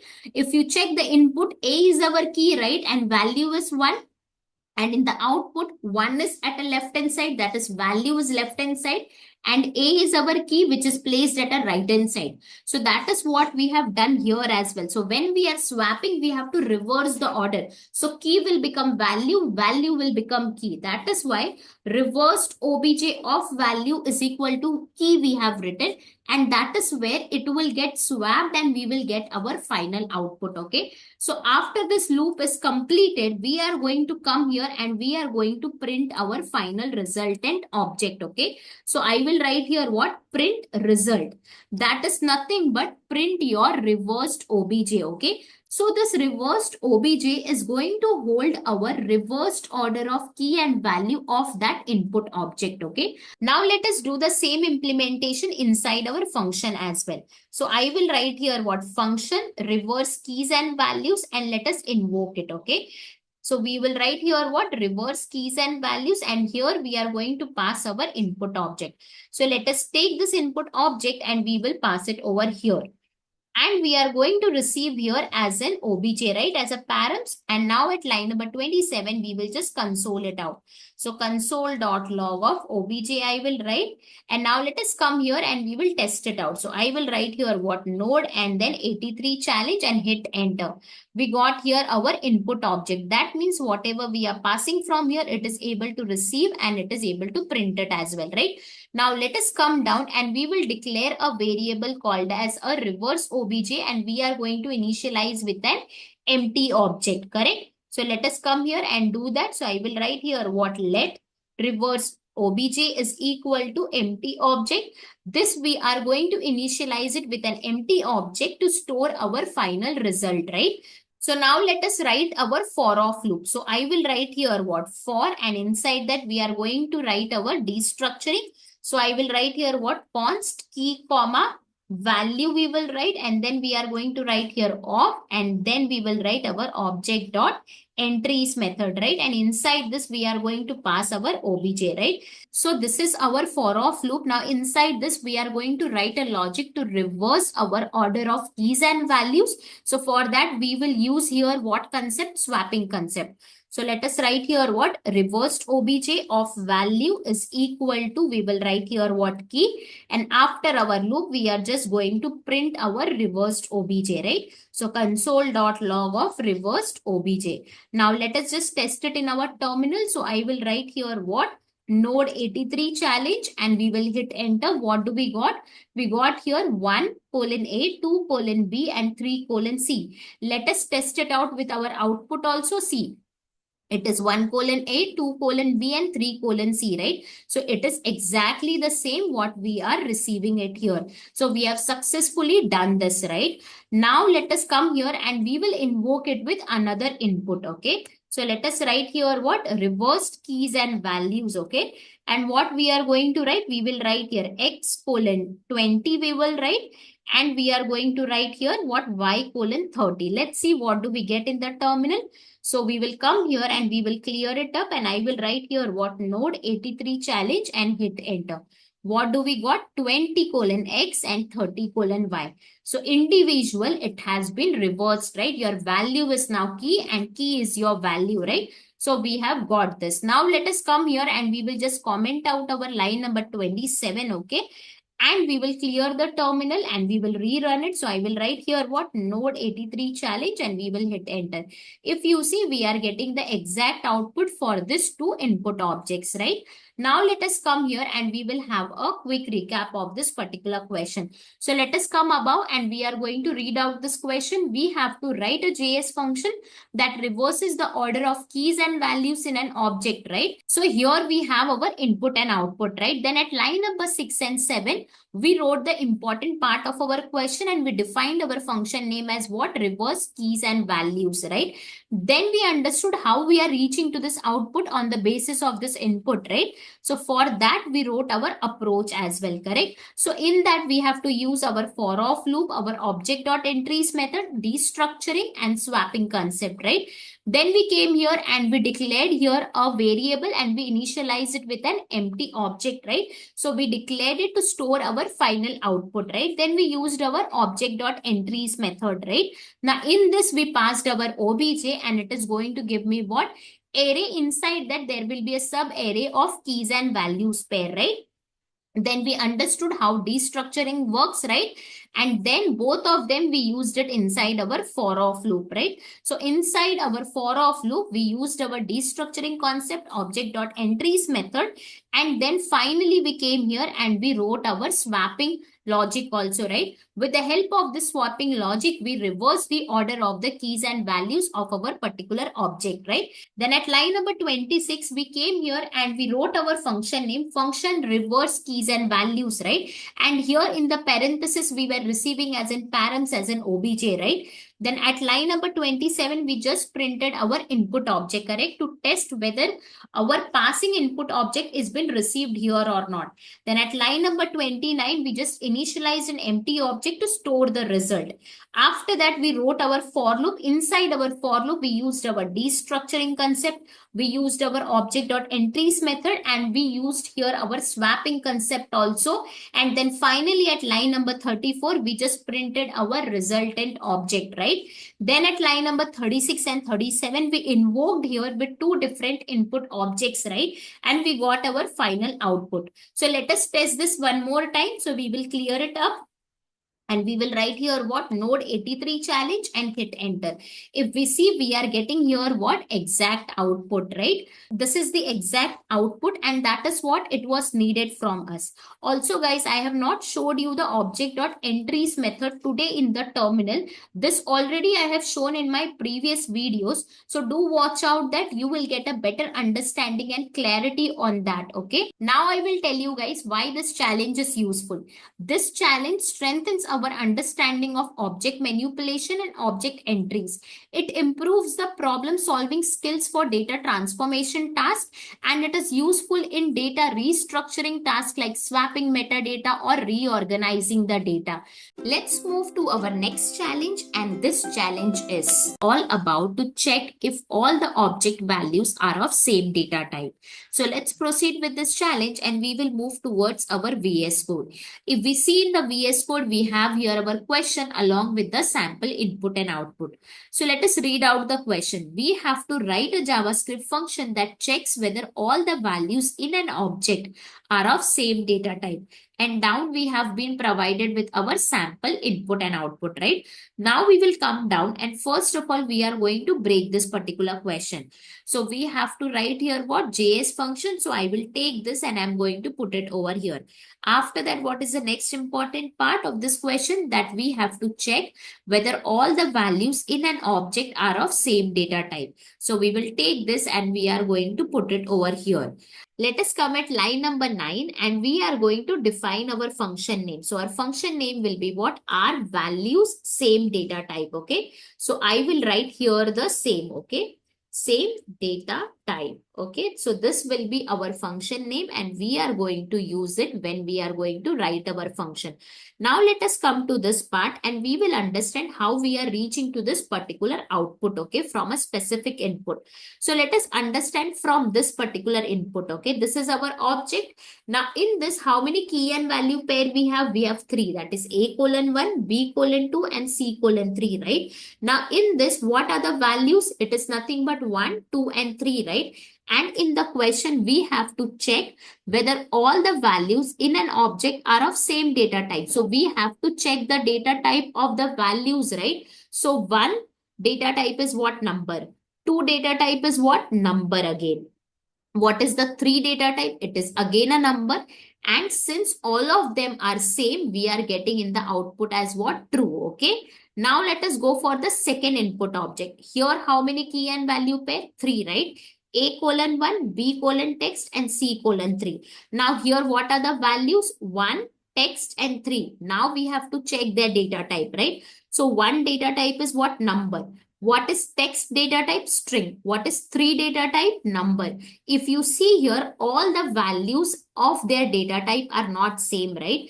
That is why here we get what? False, okay? Now we come to this one. It is an empty object. Here they have said if it is an empty object, you have to give me what? True, okay? So that also we are going to do it, okay? Now for the last input object, what do we have? A:true, B:false and C:true. In the output, we are getting true. Why? Let us see. What are the values here? True, false and true, right? If you check their data type, it is not written in double quotes. It is just true, false and true. So their data types are what? Boolean. And all of them have a Boolean data type. That is why in the output, we are getting as what? True, okay? So here, if we see here, it is true, here it is false, here it is true, and here it is true, right? Now we have understood how we are reaching to this particular output, right? From the given input. So we will write here what? Our approach on that basis, okay? The first thing what we are going to do here is we are going to extract here the values, okay, from our object. So we have to extract it, correct? So how we are going to extract it? We will be using here object.values method, okay? So what this will return? It will give me an array of what? Of the values. So it returns an array of all the values, okay? So how we are going to write it? So suppose we take this as our object, okay? So let us come here and I will write here what? Obj is equal to this. So how we are going to write it? We will write here what? Object.values, and in this we will pass our obj, okay? So what it will return? It is going to return me an array of our values. So I will write here what? 1, 2, 3. So this method returns me what? It returns me an array of our object values. So we will store inside a values variable, okay? Now, after this, first of all, we are going to check for this empty object. When it is an empty object, you give me what? True. Okay. So for that, we are going to write our if condition. Okay. And in that, what will be our condition? We will be taking this values. Okay. So I will take this values dot length we will write. And if this is equal to 0, I am going to print what? True. Now, why I am writing this logic? Because if it is an empty, you will not get here anything inside an array, right? And thus it will remain as empty. So the length will be 0. And if our length is 0, you please print true. That is what we are saying. And we will achieve this. Okay. And also we have to do here what? Our early return. Why early return? Because I don't want to execute our rest of the code. Okay. So that is where we are going to stop it. Okay. Now we will check for the remaining input objects. Okay. So we will check for our remaining input objects. I will write here. Okay. Now, in the remaining input objects, what are they? We have this, correct? We have this as well.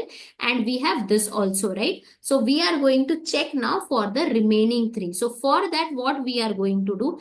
First of all, we will store our first value data type. Okay. So for that, we are going to declare a variable. So I will declare a variable called as what? First type. Okay. And in this, we are going to store the type of our first value using type of. Okay. So I will write here what? Type of. Okay. And then how can I get it? I will be using this variable itself. So type of values, right? Of 0. This is going to give me the data type. If we are talking with respect to this, so here the output I am going to get as what? Number. Okay. Now this we are keeping it stored inside our first type. Okay. Now what we will do, using this first type, we are going to compare with the remaining. Okay. Now we have to do a comparison check with the remaining. So how we will be doing it? We will be using here our every method. Okay. What does this method do? This method takes a callback function. Okay. So it is going to take what? Callback function. And inside a callback function, you have to write a condition. Okay. If that condition passes, you will get what? True. And every method means it is going to work for the each element of that array, and each element should pass that test. That is why the name is every. So each element should pass the test. Okay. And if each element is passing the test, then only we are going to get here as what? True. Otherwise, we are going to get as what? False. So this method we are going to use it. So we will come down and see what we are going to write it. So we will be writing here what? Our values. Okay. It's an array method. So we will have to write here what? Values dot every we will be writing it. And inside that we are going to pass our callback function. Okay. Now in this we will write here what? Element, because it is going to work on each and every element. It will test its condition on each and every element. So we will write here our condition. Okay. So what will be our condition? We are going to write here what? Type of element we will write, and we are going to write here what? Is equal to first type. Okay. It will check with all of them. So this element will have to be same as first type.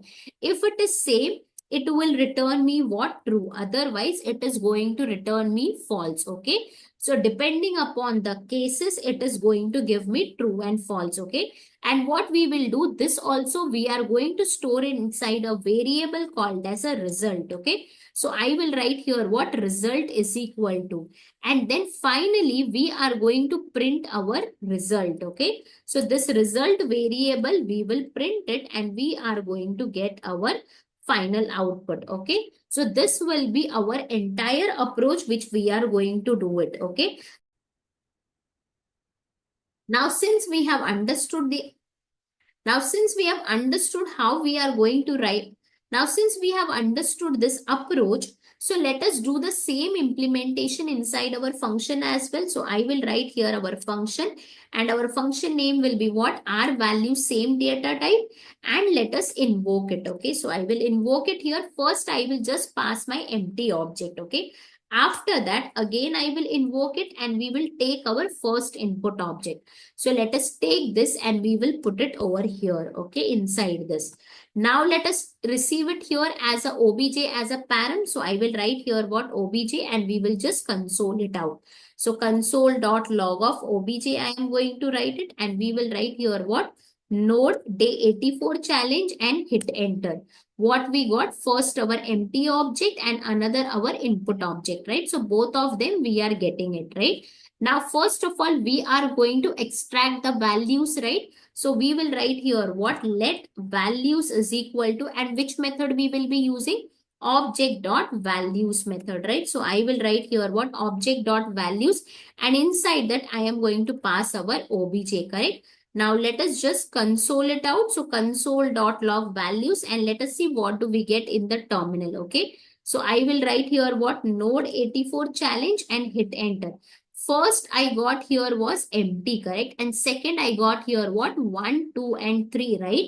Now you can see here, right? For this empty object, we are getting what empty array because we don't have any key and value pair, right? So it cannot extract, but it will return an empty array. Okay. That is what it is returning me. And here it has extracted properly 1, 2 and 3, correct? That is what we are getting here. Now, the first thing we are going to do it for our empty object, right? So we will write here what our if condition, and we are going to write here what values dot length is equal to 0. Then you please print here what true. So I will write here what console.log of true I am going to write, and we have to do what early return, correct? Now let us come here and we will just run it. So I will write here what CLS and then node 84 challenge and hit enter. If you see, for this we are getting true. Here we have not written anything for them, right? Now we will come down and we will write for them as well, okay? So we will come down and we will create a variable, right, called as a first type, and this will hold what? It will hold our type of our first value, right? So let us declare it. Let first type is equal to type of, we will write, then values of our 0, okay? Now we will just console it out. So I will write here what console.log first type, okay? Let us see what do we get in the terminal. So I will just clear it up. Node day 84 challenge and hit enter. We got here what? Our number, right? So we are getting the data type of what? 1 we are getting, right? Now after this, we are going to do a comparison check, right? For that, we are going to use our array method, correct? What was the array method we are going to use? It is nothing but our every method, right? So let us come and do that. So first of all, I will declare a variable called as a result. And in this, we will write what? Values dot every, correct? And then inside this, it will take a callback function and we will pass here what? Element, right? And then we are going to write here what? Our type of element is equal to our first type, right? Then you give me true, right? And it is going to check for all the values. That means each element it is going to check. And I will just console here what? Result. Let us see what do we get, okay? So I will write here result and we will come here, clear it up and rerun it. Node day 84 challenge and hit enter. We got here what? True. That means here it is getting me true and our all the values of the data types are same, correct? Now we will check for this input also. So let us take this and we will come here and invoke it. So I will write here what? Our values same data type, and inside this pass our input object, okay? Now let us clear it up and rerun it. And we will see here what we are getting here as what? False, because we already discussed, right? B colon text, that means text value is a string data type, right? And that is where here we get here as what? False, right? If you check for the last one, you will get true because all of them are what? Boolean, right? Let us test that out. So you come here and write here what? Our value same data type and invoke it, and inside this pass our input object. So let us clear it up and rerun it here and let us see the output, okay? What we get? Boolean and it is a true, correct? Here it is a number, all of them true. Here it is not, right? Number, string and number, correct? That is why here we get false. And here we are getting again true because it was an empty array, right? So we wrote our logic, right? Because if it's an empty object, it will give me an empty array. We calculated the length and we got here as true, right? Now what we will do, we will just comment out our console.log statement. So line number 28, line number 30, line number 33 not needed, right? Then line number 38 we will do it and then we will save it, and now we will just clear it up and we will write here what? Node day 84 challenge and hit enter. We got here what? True, true, false and true. Now we have got our exact output with respect to this particular inputs, right? Now we will come above and we will have a quick recap of this question. Now what is the question? We have to write here what? A JavaScript function that checks whether all the values in an object are of same data type, right? Then here we have been provided with several input and output, correct? Then we came at line number 9 and 10 and we defined our function and we also understood our input and output also, right? And then we wrote our approach on the basis of that. So first what we did, we extracted the values from an object, right? And for that we used our object.values method, correct? And then first test case we wrote here for what? When our object is empty, right? So then we wrote here what? Our values dot length is equal to 0. Please print true and you please do a early return. How this was possible? Because this method is returning what? An array, correct? Array of what? Array of our object value. So that is why we use this and we did here this logic and we did a early return as well. So that further execution should stop, correct?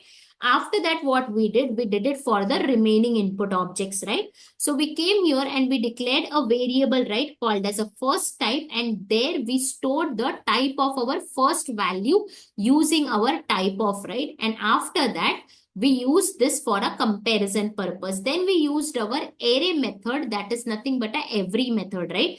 So array every method we used here, and in that we passed our callback function. In that function we have to write a condition and it is going to work for each and every element of that particular array. If that condition passes out, we are going to get true. That means all of them, right?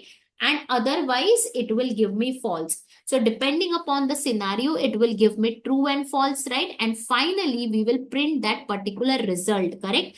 The same thing we wrote inside our function also. Then at line number 27, we wrote our function and our function name was what? Our value same data type, right? And we were receiving here what? Our obj. Then we just consoled our obj to test whether we are getting our input objects or not. Then we wrote here a method called as object.values to extract the values from our object, right? And we consoled and we tested also. Then we wrote this logic for an empty object, right? That if our values dot length is equal to 0, then you please print true and you also do a early return, right? Then we did here a check for a remaining objects, correct? So for that we declared a variable and we stored here our type of first value, correct? Using a type of, correct? Then we came here and we used our array every method, right? It is going to work on each and every element of that particular array, right? And we wrote here our conditional test. If this conditional test passes out, that means all the elements should pass out. If that is the case, it is going to give me what? True. Otherwise, it will return me false. And finally, we printed here, right? And that is where we got our output as well. So then we came here at line number 44 to 48 and we invoked it with different objects, right? And we got here our exact output on the basis of what the logic we have written, right? Let us clear it out and see one more time. So I will write here what? Node 84 challenge and hit enter. We got here what? Our exact output, right? So this is what it was asking us and we have done the same thing, okay? Now I will tell you why this challenge is important. This challenge is useful because it enhances the understanding of data validation techniques. It also strengthens the concept of the data type and array methods like every, and it is helpful in the scenario like form validation and data consistency checks, all those things, right? Let's move to our next challenge, and this challenge is all about to count how many times each value appears in an object. So let's proceed with this challenge and we will move towards our VS Code. If we see in the VS Code, we have here our question along with the sample input and output, right? So let us read out the question. We have to write a JS function to count how many times each value appears in an object. And here we have been provided with the 3 test cases. So this is our first input output, this is our second input output, and this is our third input output, okay? So in all, for all of the 3 input, we have to find their respective output, okay? Now we will come down and we will just break down our question. So first we have to write here what? Our JavaScript function. So I will take this and I'm going to put it over here. After this, what is the next important part over here? That we have to count how many times the value appears in an object, right? So this is the next important part. So I will take this and I'm going to put it over here. Now we will come to our line number 13 and we will define our function name. Now, since we have to count here the value occurrences, right? So we will keep our function name as what? Count value occurrences, okay?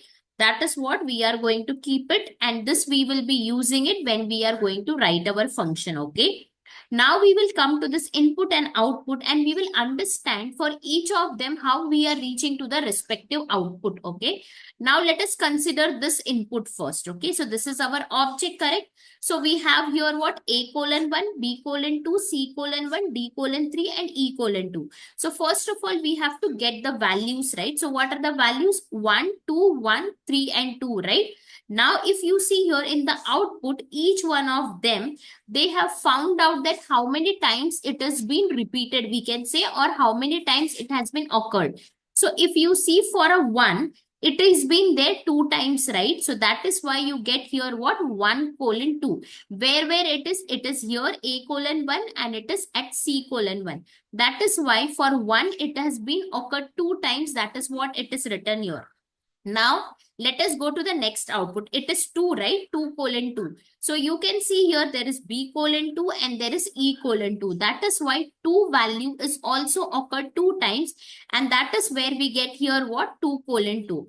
Now, when you come to the next, it is what? 3:1, right? So now let us see how many times 3 value has been occurred. If you see, it is only 1 time. That is D:3, right?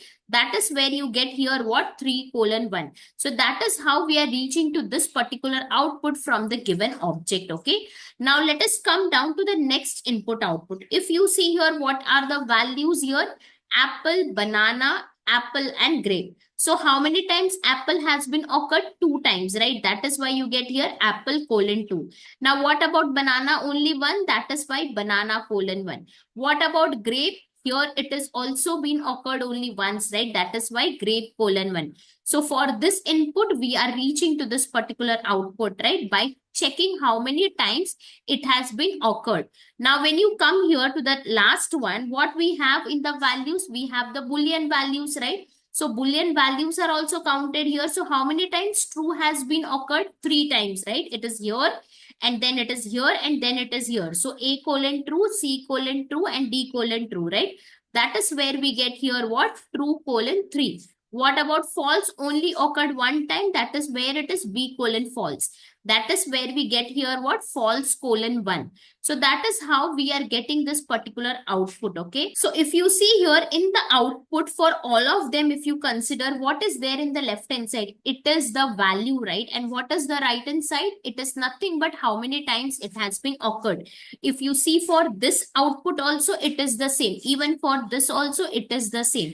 So the same thing we have to do it, and therefore we are going to write our approach, okay? So I will write here what? Approach. Now let us see what we are going to use it to get this particular output, okay? So first of all, what we are going to do, we are going to initialize a count object. So I will declare a count variable and I am going to initialize with an empty object. Why we are doing it? Because here we are going to store our count. That means we are going to store that how many times our value has been occurred, okay? So that is what I am writing it here as well, okay?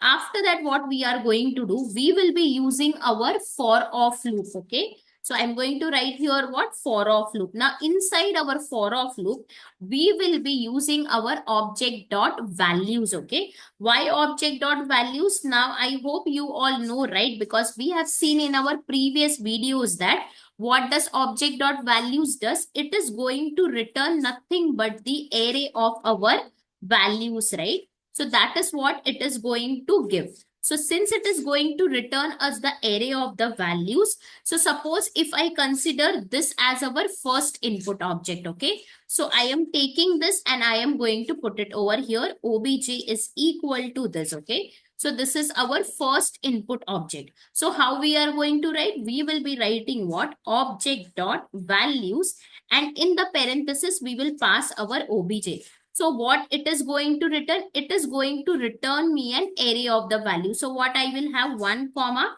2 comma 1 comma 3 comma 2. This will be the output, okay? And this object dot values we will be using inside our for of loop. So let us write our for of loop. So I will write here for, then I'm going to write here what? Const value of object dot values, and inside the parenthesis we will pass our obj, okay? Now inside this flower braces, what we are going to do here, we are going to loop through the values, okay? So for each value we are going to check if it already exists in the count object, then you please increment it by 1. Otherwise, you please initialize or set it to 1, okay? So that is what we are going to do it. So what we are going to do, we have to increment, okay, by 1, okay? Otherwise, we have to initialize it by 1. So I will just write here what? Initialize by 1, okay? So how we are going to write it? We will write here count of value is equal to, if count value is present, you please use that. Or if it is not present, you please use 0, okay? And after using that, you please increment by 1. That is what we have to do it, okay? Now guys, I am going to explain you how this for of loop is going to work, okay? So suppose we consider this particular object, okay? And we know that our count object is an empty, okay? So let us take this also, and I'm going to put it over here. Now, in this for of loop, what we have written, object dot values of obj, that means it is going to return me what? An array of all the values, right? So we are going to get this correct. Now, what this loop is going to do, it is going to work on each and every value, right? So it will start processing from our 0th index, that is with our 1, correct? 1 value. So now initially our count object is empty. So it is going to check whether it is present. It is not present, right? So this count value will not be used, right? And therefore it is going to initialize it with 0, and we will do +1 on it. So we will get here what? 1. So we will write here what? 1:1, correct? Now your count object has updated with what? 1:1, right? So I'll write here 1:1, okay? After that, it is going to check for the second value 2. 2 is also not present inside this, right? So that is where it is going to use what? Our 0 and then +1. That is what we are doing, initializing by 1 if it is not present. So now your count object will become what? 2:1, correct? After that, what it is going to check? It is going to again check for 1, okay? So now what does it encounter? Yes, I have 1 inside it, right? So it will come here, and it is not going to now use your 0. It is going to use this count value and then +1. So I will write here 1 + 1. So what we will get 2, and therefore this will become what? 1:2, and therefore it is going to update our count object as what? 1:2 now. That is what it is going to do, okay? After that, we move to our next value, that is nothing but 3, right? Now, if you see inside this count object, 3 is not present. So what will happen? It will use this 0 value, and it is going to do +1, and therefore we are going to initialize this also by 1, and our final object will be after this what? 3:1, correct? After that, what will happen?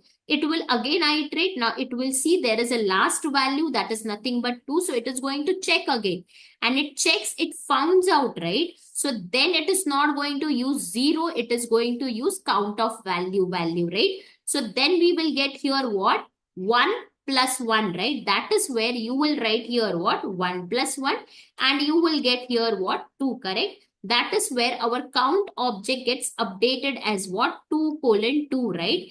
And therefore we are going to get this particular output, okay? Now let us see, it is the same. 1 colon 2, 2 colon 2 and 3 colon 3. So this is what we are getting as our final resultant. Okay. And after our loop ends, what we are going to do? We are just going to print our object. Which object? Count object. Okay. So we will write here our count object. And this is going to hold nothing but our all the value frequencies. Okay.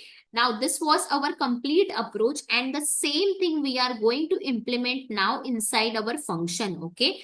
And we will be checking for all the test case which has been asked to us, okay? So let us come down and we will write our function, and our function name will be what? Count value occurrences, right? Let us quickly invoke it. So I will write here what? Count value occurrences, and let us pass our first input object, okay? So I will take this input object and we will pass it down, okay? Now let us come here and receive here. So I will write here what? Obj, okay? And we will just console it out. So console.log of obj. Now let us test in the terminal. So I will write here what? Node 85 challenge, and we will hit enter. If you see, we got our input object, right? Now let us come down and we will initialize our empty object, okay? So I am going to write here what? Const count is equal to flower braces, okay?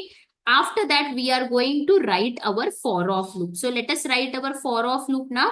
So for and then const value of object dot values we will write. And we are going to write here what? Our obj, correct?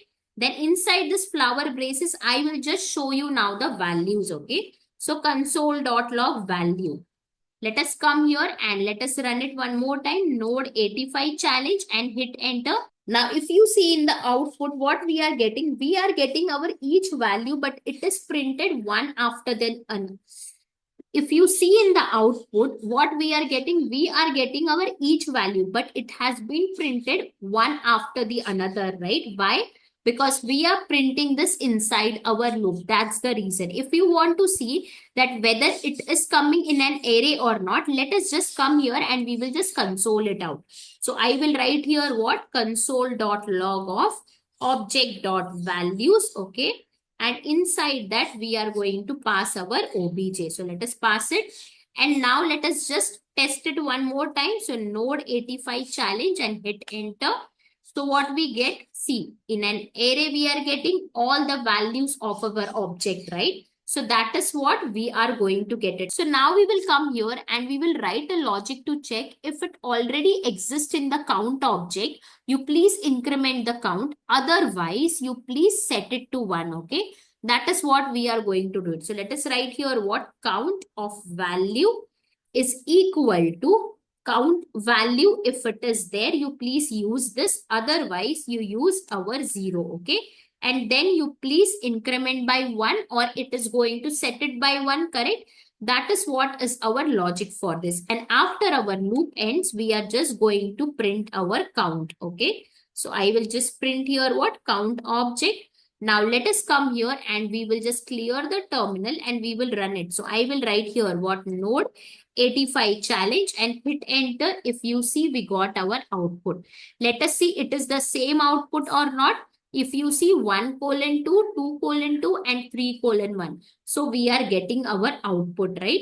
Now let us do it for the next input object. So I will take this and we will come down and we are going to invoke it. So I will write here what? Count value occurrences, and in that we are going to pass our object, okay? Now let us run one more time. So node 85 challenge and hit enter. If you see, you are getting what? Apple colon 2, banana colon 1 and grape colon 1. Let us see about, see, apple colon 2, banana colon 1, grape colon 1. So it is the same. Now let us test for the third one also. So we will take this and we are going to come down and invoke it. So count value occurrences, and in this we are going to pass our input object. Let us pass it. Let us clear the terminal, okay, and rerun it. So node 85 challenge and hit enter. If you see, we are getting here what? True colon 3 and false colon 1. Let us test above. You see it is the same. It is 3 and 1, and here also we have 3 and 1. So if you see, for all the test cases, we have passed it and we are getting our exact output. Now let us come above. Now let us come down and we will just comment out our console.log statements. Okay, line number 38, line number 40, then line number 42 also, and we will just save it and we will come here, clear the terminal and rerun it, node 85 challenge and hit enter. If you see, we are getting here only the outputs and this is exactly the same what was needed from us, right? So we have achieved the exact output, guys, okay? Now let us have a quick recap of this particular question. So what it was been asked, we have to write a JS function to count how many times each value appears in an object, right? And we have been provided with the 3 input and output test cases, right? Then we came down and we wrote the important part of our question. That first we have to write a JS function and then we have to count how many times each value appears, right? And on the basis of that, we defined our function name as what? Count value occurrences, right? And we understood how we are reaching to the specific output for each of our input, right? And on the basis of that, we wrote our approach, right? So what we wrote inside our approach, first we initialized a count object, right? So we created an empty object to store the count of each value, right? After that, we understood that we have to use here what? For of loop, right? And inside that, we have to use this method that is nothing but object.values method. What it is going to do? It is going to get our all the values from the object, right? In an array form. That is what we have done and we have understood as well, right? Then we wrote our for of loop and inside our for of loop, what we did? We looped here through the values. So for each value, it is going to check that if the value already exists in the count object, then you please increment it by 1. Otherwise, you set it to 1. That is what we have done. And after that, we understood how the iteration is going to perform, right? So after that, we print our count object and in our count object, what it is going to hold? It is going to hold our final count object with the value frequencies, right? Then at line number 37, we wrote our function count value occurrences and we were receiving our input object as a obj as a params, right? Then at line number 38, we just consoled and checked our obj, right? Here we just initialized our empty object, const count is equal to flower braces, right? Then we just tested here whether it is actually returning me an array or not. And we saw that it was returning me an array of all the values of a particular object, right? Then we wrote our for of loop, right? And finally, we printed our final count, right? Which is giving me all the value frequencies, right? Then from line number 47 to 49, we invoked our function 3 times. And in that, we passed our 3 different input objects, right? And we got our output as well. So let us clear the terminal and let us see one more time. So node 85 challenge and hit enter, you will get your exact output, right? So this is what the question was demanding from us and we have done the same thing, right? Now I will tell you guys why this challenge is useful, because it enhances the knowledge of object manipulation and value counting. It also strengthens the understanding of loops and conditionals in JavaScript, and it is useful for data analysis, poll results, and survey data management. Okay, let's move to our next challenge, and this challenge is all about transforming an object into an array of objects containing both key and value pairs. So let's proceed with this challenge and we will move towards our VS Code. In the VS Code, if we see, we have here our question along with the sample input and output. So let us read out the question. Write a JavaScript function to return an array of objects containing both key and value pairs from an object. Okay. And if we see here, we have been provided with 3 input and output, right? So this is our first input and output. This is our second input and output, and this is the third input and output, right? So we have to check here for all the 3 test cases which they have been asked, okay? So first of all, what we will do, we will come down and we are going to break our question, okay? So first of all, what we have to write? We have to write here a JS function, right? So I will write here what? JS function, okay? After that, what is the next important part? That we have to return an array of objects containing both key and value pairs, right? So this is the next important line. So let us write it over here that as well, okay? Now we will come at line number 12 and we will define our function name. So our function name will be what? Array of objects, okay? So I will keep it like this itself and with a parenthesis. So this will be our function name, okay? And this we are going to use it when we will be writing our function, okay? Now we will come to this input and output and we will understand how we are reaching to this specific output, okay? So let us start from our first input object. What is our first input object? We have here A:1, B:2 and C:3, okay? Now if we see the output, what we have an array of objects, correct? In that, what we have specifically mentioned what is our key and what is our value, correct? And each one of them is inside an object. So first one is our key and value pair, right? So this we have come here and we have wrote inside an object key:A and value:1. So we have specifically mentioned here inside an object that what is our key and what is our value. Same goes to B:2 also, right? Key is B and value is 2. And this is mentioned inside an object. Same goes for C also, right? So same thing we have done here.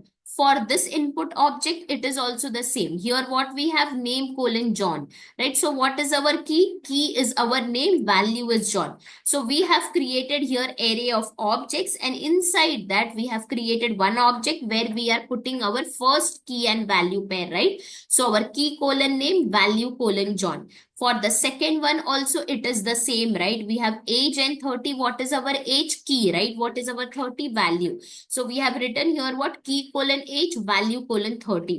Same goes for the last one also. City:New York. So we have created third object and we have written here what? Key:city and value:New York. This is how we are reaching to this particular output, okay? And the last test case we have here what? If it is an empty object, you please give me an empty array, okay? So for all of them, we are going to write our function and we will be writing one function which will help us to pass all the three test cases. So now we have understood how we are reaching to this particular output, right? From the given inputs, correct? So now on the basis of that, we are going to write our approach, okay? So first of all, in this question, we are going to use our object.entries method, okay? Now we know what this method is going to return, right? Because this we have seen in our previous challenges, right? What it is going to return? It returns an array of our key and value pair, right? So suppose I consider this as our first input object, okay? So I will write here what? Obj is equal to our object, okay? Then how we are going to pass our object to the object.entries method? We will write here what? Object.entries, okay? And in the parenthesis, we are going to pass our obj, right? And what will be the resultant output from this? We will get an array and inside that we will have our sub array, right? So we will write here what? A, comma 1. So this will be our first sub array.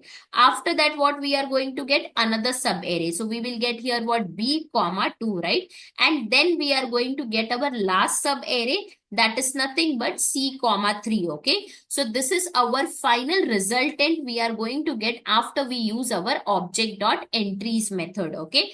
Now on this array, we can easily use our map method, right? And I will write here what? Map method. And I will show you the basic syntax of our map method. Suppose we have an array and we are storing inside a variable called as ARR. So I will write here what? ARR. And on this, we have to use our map method because it's an array method, right? So ARR.map I will write. And in this parenthesis, it takes a callback function. So I am just writing a normal arrow function right now for the syntax purpose. Now this callback function is going to take what? Element, comma, index and our array, okay? So I'll just write it here like this. Now we know what is our element, right? What is it? It is nothing but this one and this one, right? And where this element is lying, that is our index, and we know what is our ARR also, right? So this is how our map method is written. Now in this case, what this map method is going to do? Obviously it is going to iterate over each element, right? and then it is going to transform our each element into an object with a key and value pair. Okay, now let us implement our map method on this obj-arr. So I will write here what obj-arr dot map. Okay, now to this we are going to pass our callback function. Okay, and to this callback function we just need our element as a parameter, so that is what we are going to pass it.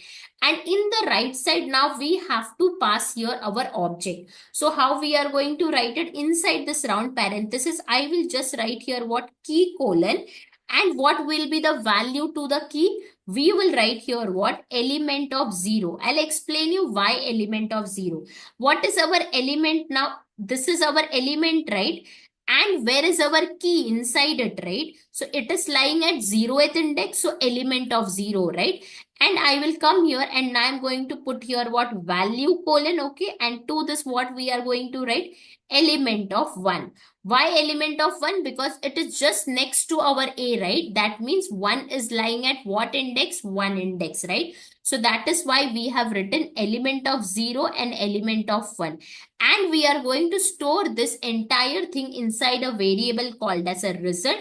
And at the end, we will just print our result and we will get our final output as well. Okay. So this is our final resultant. And if we just console it out, we are going to get this exact output.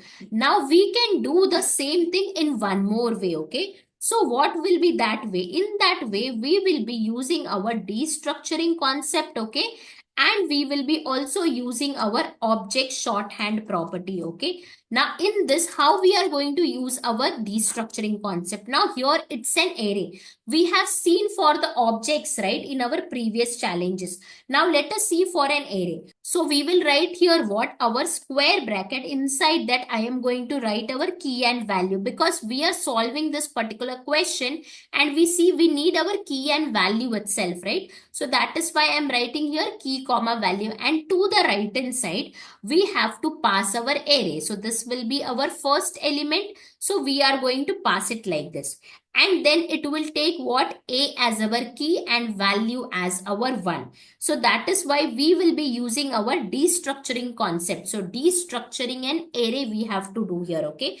Now why shorthand property also? What does shorthand property says? If your key and value has a same naming convention. So suppose we have here name colon name itself. So in an object, how we can write it? Just a name, right? Because it automatically understand that it is name colon name, and it will substitute the value of your name, right, to it. And definitely we are going to get our exact output, right? So now let us see how we are going to use our destructuring and object shorthand property inside our map method.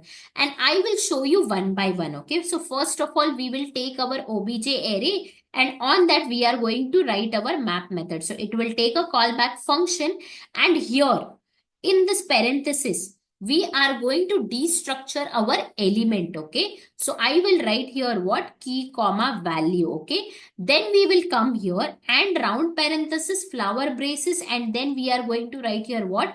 Key colon key we will write, and then we will write here what? Value colon value. Okay. So this is our usage of our destructuring. Now on this, let us see how we can use our object shorthand property. So I will just take this entire thing and we will write it here once again. I will just remove this colon key and our colon value. Okay. So this is what is our usage, our object shorthand property, and we will store this inside a variable called as a result2, and we will just print our result2. Okay, so I'll write here what? Print result2. And finally, we will get our output similar to this itself. Okay. And if you see, our final output will be exactly the same like this itself. So we can do this question in two ways. Okay. So this was our simple approach. Okay. Where we used our element of 0 and element of 1. And in the second way, what we have done, we have used our destructuring concept, our object shorthand property, and we have optimized optimized it, right? So we can do in any of the way which you like it, but we will be preferring this one, okay? But I will be showing you both the ways, okay? So let us implement the same thing inside our function. So I will write here what function name is nothing but our array of objects, and let us quickly invoke it. So I will write here what array of objects, and let us pass our input object. So let us take this first input object and we will come down and we are going to pass it here, okay? And let us come above at line number 37 and we are going to receive here as a params, right? And we will just console it out. So console.log of obj, right? And let us come here to the terminal and run it. So I will write here what node 86 challenge and hit enter. If we see, we got our input object, okay? Now what we are going to do first, we are going to convert our object into an array of entries, right? So let us do that. So for that, we will declare a variable called as what? Obj-arr, right? And here we are going to write our what? Object.entries method. And to this, we are going to pass our obj. So let us just console our obj-arr. So I will just write here what? Obj-arr, okay? And let us come here and run it in our terminal. So node 86 challenge and hit enter. If you see, you got an array and inside that there are sub arrays of our key and value pair. If you check it, we have done the same thing here, right? So we got the exact output, correct? Now we will come down and we will use our map method without destructuring and without object shorthand property, okay? So let us come down and write our first way to achieve the output. So I will write here what? First way, and we are going to declare a variable called as what? Let result is equal to, right? And then we will use our obj-arr, then our map method, right? And inside this callback function, correct? And to this, I am just going to pass our element, okay? And here, round parenthesis, flower braces, then key colon will be what? Our element of 0, right? And then we will write here what? Value. And our colon will be what? Element of 1. Now, let us just test it and see what do we get. So, I will write here what? Console.log of result, correct? And now let us test it in our terminal. So we will come here and we are going to write here what? Node 86 challenge and hit enter. If you see, we got our exact output, right? We are getting our array and inside that we have key colon A and value colon 1. This is nothing but the same. If you come here, key A value 1. Key B value 2, and we have here what? Key C value 3. So it is the same, right? Now let us come down and we will do it in the second way where we are going to use our destructuring and our object shorthand property also. So let us write here what? Second way. I will write here second way, and we are going to declare another variable called as a result2, right? And then we will use our obj-arr dot map. And to this pass a callback function, right? And we will come here and we will destructure it by key comma value, right? And then we will write here round parenthesis, flower braces, and just key comma value, correct? And now just console our result 2. So I will write here what? Console.log of result2. So let us clear the terminal and test it here. So I will write here what? Node 86 challenge and hit enter. If you see, we are getting the same output 2 times. That means line number 44 is also executing and line number 48 is also properly executing, okay? So I will just come here and I am just going to improvise this console.log statement here. So I will write here what? Result hyphen first way, okay? That's what I'm going to write it. And here I will just take this and we are going to write here what?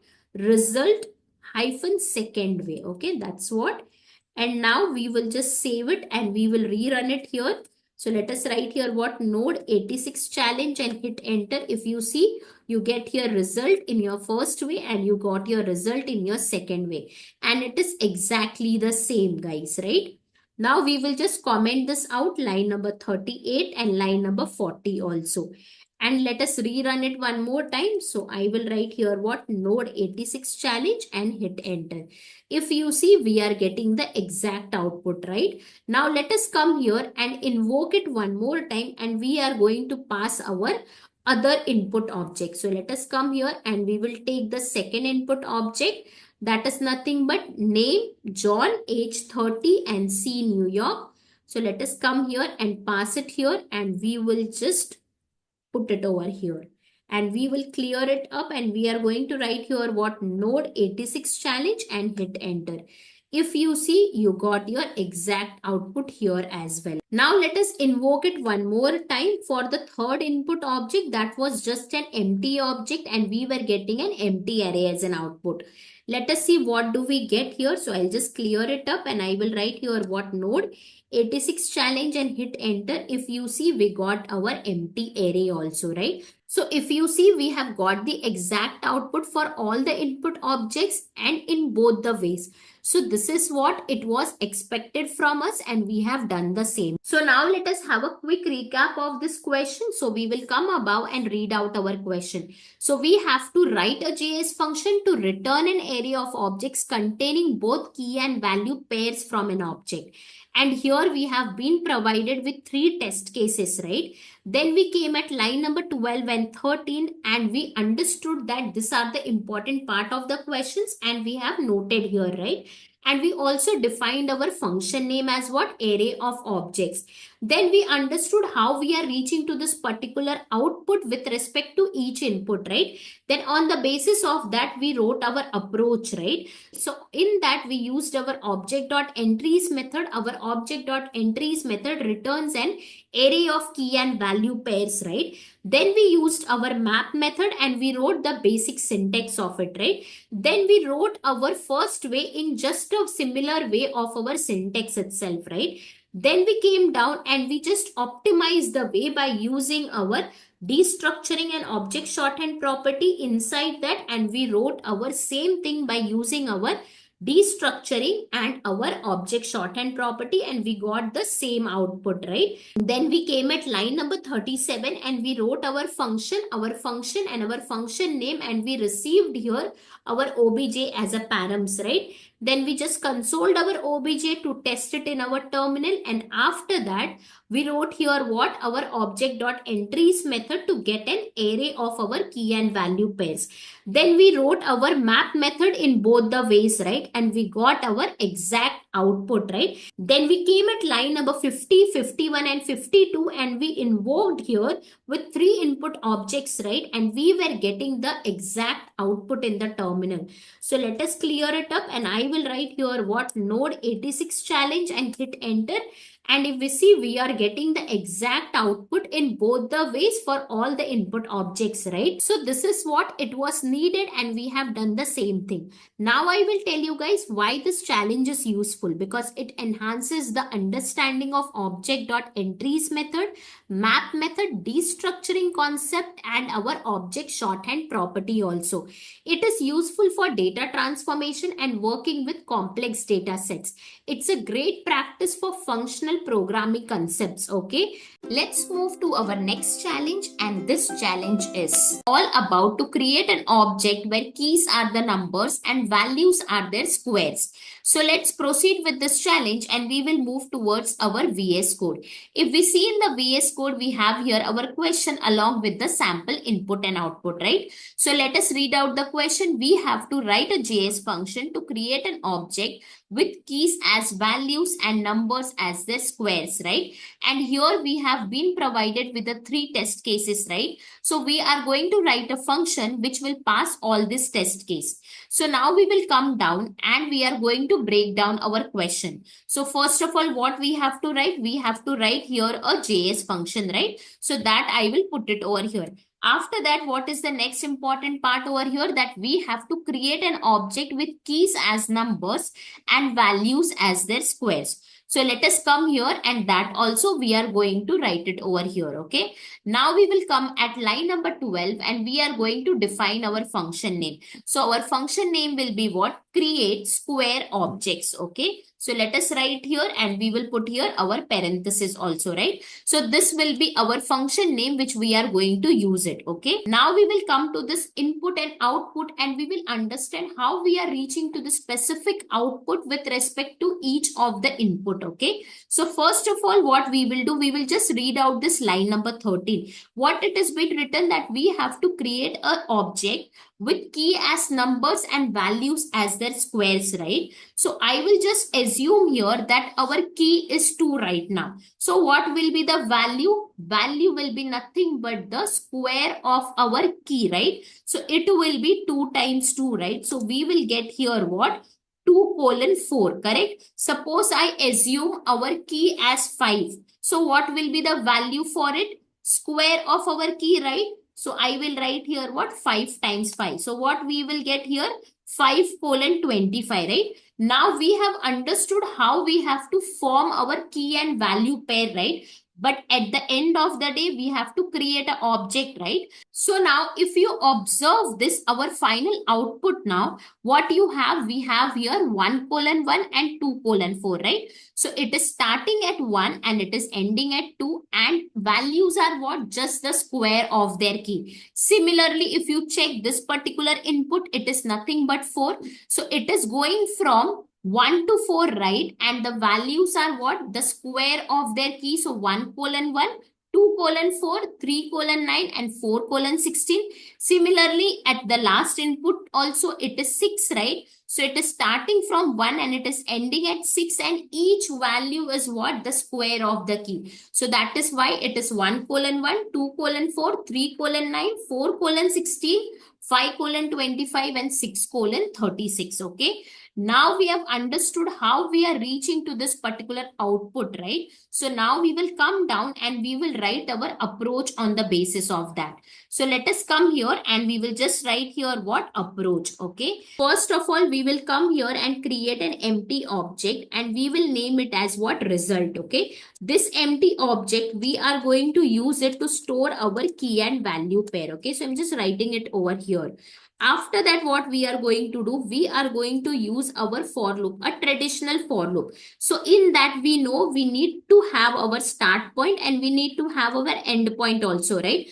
So what will be our start point? It will be always 1, right? We have seen from our input, right, that it is always starting at 1 only. And what will be our end point? It will be our input, right? So I assume that input is our end. So I will write here our end, okay? So now let us write our for loop. So I will write here what? For let I is equal to 1, and then I should be less than is equal to n, right? And I plus plus, correct? Now inside this flower braces, we are going to write a logic, correct? So that we can get the key as a number and value as their squares, right? So what we will do inside this, we are going to assign the current number as the key and its square as the value, okay? So let us see how we are going to write it. So I will write here what? Result of I we will write, okay? And we will write here is equal to, then I times I we are going to write it.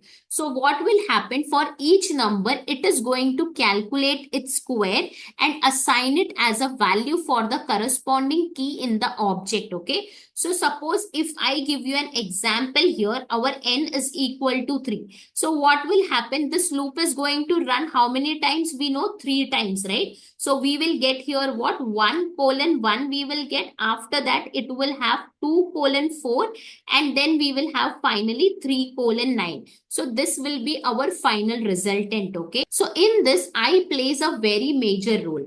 I represent here the current number which is being processed for the calculation. You can see here, result of I is equal to I times I. So here we will get here what? Result of I means it will go 1 and it will come here and get assigned. Then it will do the calculation and it is going to store it here. And since it is an object, it is going to store it in a key and value pair. So that is what we are going to get it. And at last, what we will do, we are just going to print our result, right? So that will be our final object. So I'll just write here what final object we are going to get it. Okay. Now let us implement the same thing inside our function. So I will write here what function, and our function name is what? Create square objects. Okay. And now let us come down and quickly invoke it. So I will write here what? Create square objects, and we will pass our first input. Okay. That is nothing but our 2. So let us come here and write here as 2. Okay. And we will come here and we are going to receive it as n. Okay. Now just we will console it out. So console.log of n, and we will come here and run it in our terminal. So node 87 challenge and hit enter.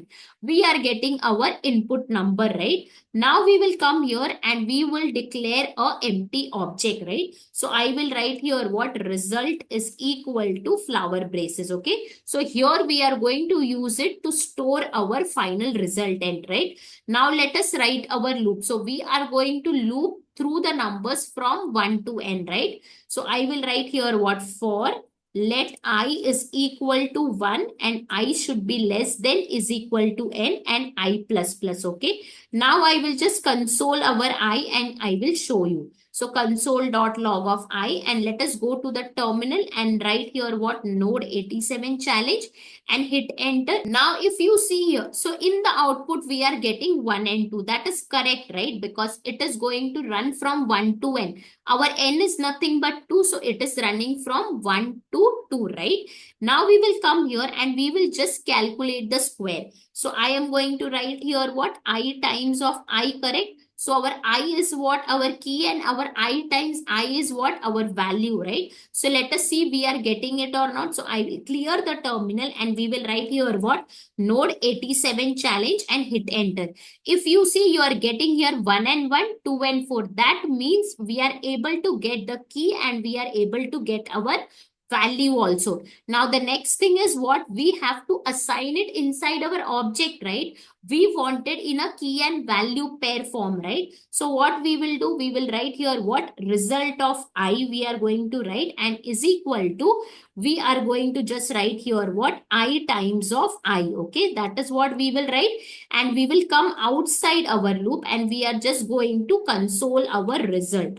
Now let us see we are getting our object or not. So we will come here and clear the terminal and we will write here what? Node 87 challenge and hit enter. If you see, we are getting in an object form in an key and value pair. So if you see, we have here what? 1:1, 2:4. So we are getting our exact output, right? Now we will just pass our 4 and 6 also to our function. So let us write here what? Create square object, and let us pass our 4, and let us come here and run it and see what do we get. So we will write here what? Node 87 challenge and hit enter. We got here what? 1:1, 2:4, 3:9 and 4:16, right? Let us test it out. It is exactly the same, right? Now let us pass our last input number, that is our 6, right? So I will write here what? Create square objects, and we are going to pass here what? 6, and let us clear it up and rerun it. So I will write here what? Node 87 challenge and hit enter. If you see, we are getting here exact output. Let us just test it. 1:1, 2:4, 3:9, 4:16, 5:25 and 6:36. So this is the exact output which was needed. So we are getting for all the input numbers, right? Now we will just comment out this line number 30, and we are going to comment out our line number 34 also, and we will clear it up and we will rerun it one more time. So node 87 challenge and hit enter. If you see, we are getting just the output here. Okay. So this is what it was expected from us, and we have done the same thing. Now let us come here and we will have a quick recap of this particular question. So what was the question? We had to write a JS function to create an object with keys as numbers and values as their squares, right? And here they gave us the 3 test cases, right? Then we came down and we broke our question and we wrote the important lines of the question, right? And also we defined our function name as what? Create square object. Then we understood how we are reaching to this output, right? And we also understood how the key and value is getting formed right here. So on the basis of that, we wrote our approach. So first of all, we created an empty object called as a result. And this was needed because we wanted to store our key and value pair, right? Then we understood that we have to write here a loop because we have to iterate here from 1 to n, right? That is where our start point was what? 1. And what was our end point? It was n. And considering that, we wrote our loop, right? Now here, what was our n? N was our upper limit of the loop, right? And what was the I? I played a major role here, right? Because I was representing here the current number, which is to be processed for the calculations, right?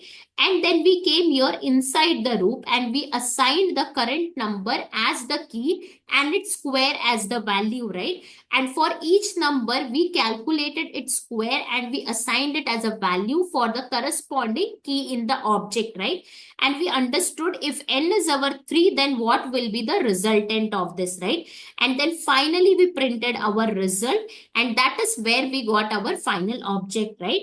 Then the same thing we wrote inside our function, right? So at line number 29, we created our function with a function name called as a create square object, and we were receiving our input number as our n as a params, right? Then at line number 30, we just consoled our n and we saw that our input number is being received here or not, right? Then we created here our empty object and we wrote our loop, right? And then we just printed our line number 37 to get our final output. That is nothing but our resultant object, right? Then we came at line number 39, 40 and 41. We invoked here with 3 input numbers, right? Which we have been provided to us. And then we got our exact output, right? So let us clear the terminal and run it. So I will write here what? Node 87 challenge and hit enter. And if you see, we are getting here the exact output, right? So that is what it was expected. And we have done the same thing, guys. Okay. Now I will tell you guys why this challenge is useful, because it enhances the understanding of the for loop and object manipulation in JavaScript. It is useful for the scenarios where it involves data mapping and mathematical operations, guys.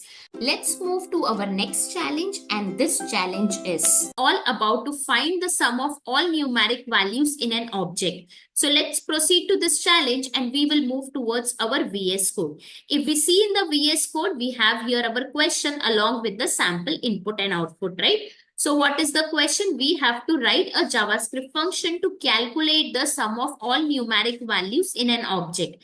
And here they have given to us 3 test cases, okay? So when we write the function, we have to make sure all these test cases are passed, okay? Now we will come down and first of all, we are going to break this question. So first of all, what we are going to write? We are going to write here our JavaScript function, right? Because we have to write a JS function, correct? Then what is the next important part? That we have to calculate the sum of all numeric values from the particular object, right? So that also I will take it here and I'm going to put it over here. Now we will come to our line number 12 and we are going to define our function name. So our function name will be what? Some numeric values, okay? Now we will come here and we will understand how we are reaching to the specific output with respect to each of the input, okay? So let us take this first input object. What we have here? We have A:1, B:2, C:text and D:3, right? Now they have said what? We have to calculate the sum of the numeric values in an object, right? So first we will have to take out the numeric values and then we have to sum them up, right? So we will come here once again and we will first take out all the numeric values. So what are the numeric values? Here 1, 2 and 3, right? And when you sum them up, what we are going to get? Let us see. So 1 plus 2 is nothing but 3 and 3 plus 3 is nothing but what? 6. So that is where we are getting here output as what? 6. Now let us move to our second input object. What we have? X:10, Y:hello and Z:5. So first of all, take out the numeric values. What are those?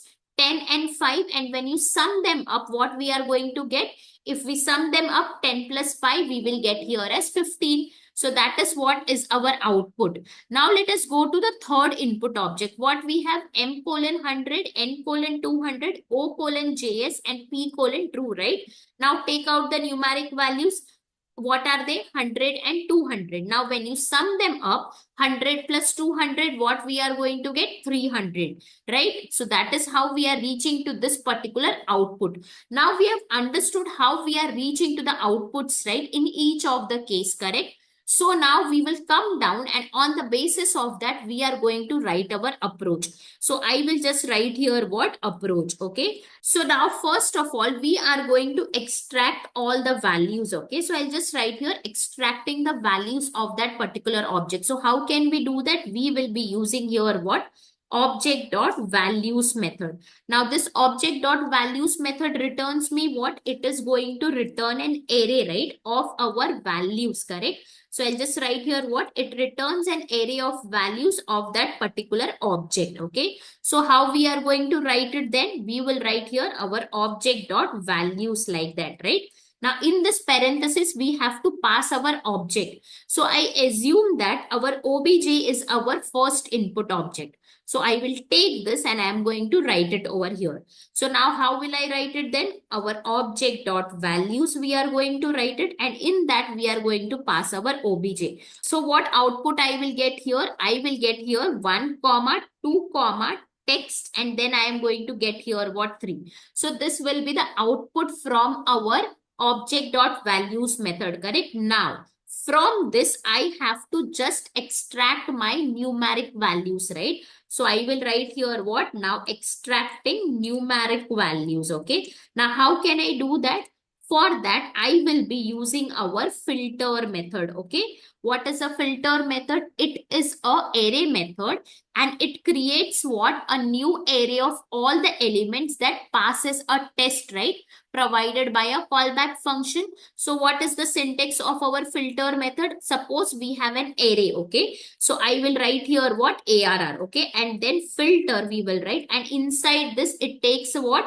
Callback function. So I'll just write here what? Callback function. So this is our filter method, right? And if it passes out the test, so what we will get? We are going to get our true values array, right? So that is what I'm going to write it here, okay? Now let us see how we are going to write our filter method in this context. So for that we need an array, and we have our array, right? So where is our array? This is our array, right? So this we are going to store inside a variable called as an obj_arr, okay? So I will come down and I'm going to write here what? Obj_arr.filter method. And to this we will pass our callback function, okay? So let us pass it out over here. And to this it takes a parameter. So I will write here what? Element, okay? Now how we can extract only the numeric values? By checking their type of, right? So I will write here what? Type of I am going to write, and type of element is equal to number. Then it should pass out the test, and then it will return me an array with all the numeric values, okay? So when I write this, what will be our output? We are going to get 1, 2, 3, because out of this text is only the string which is not going to pass out the test, right? So we are going to get here output as what? 1, 2, 3, okay? So now we have got our numeric values, right? Now what is the next thing we have to do? We have to calculate the sum, right? So we will come down and we are going to write here what? Calculate the sum. How we can calculate the sum? We have one method, right? What is that method? Reduce method, correct? So we are going to use our reduce method to calculate the sum. Now what this method does?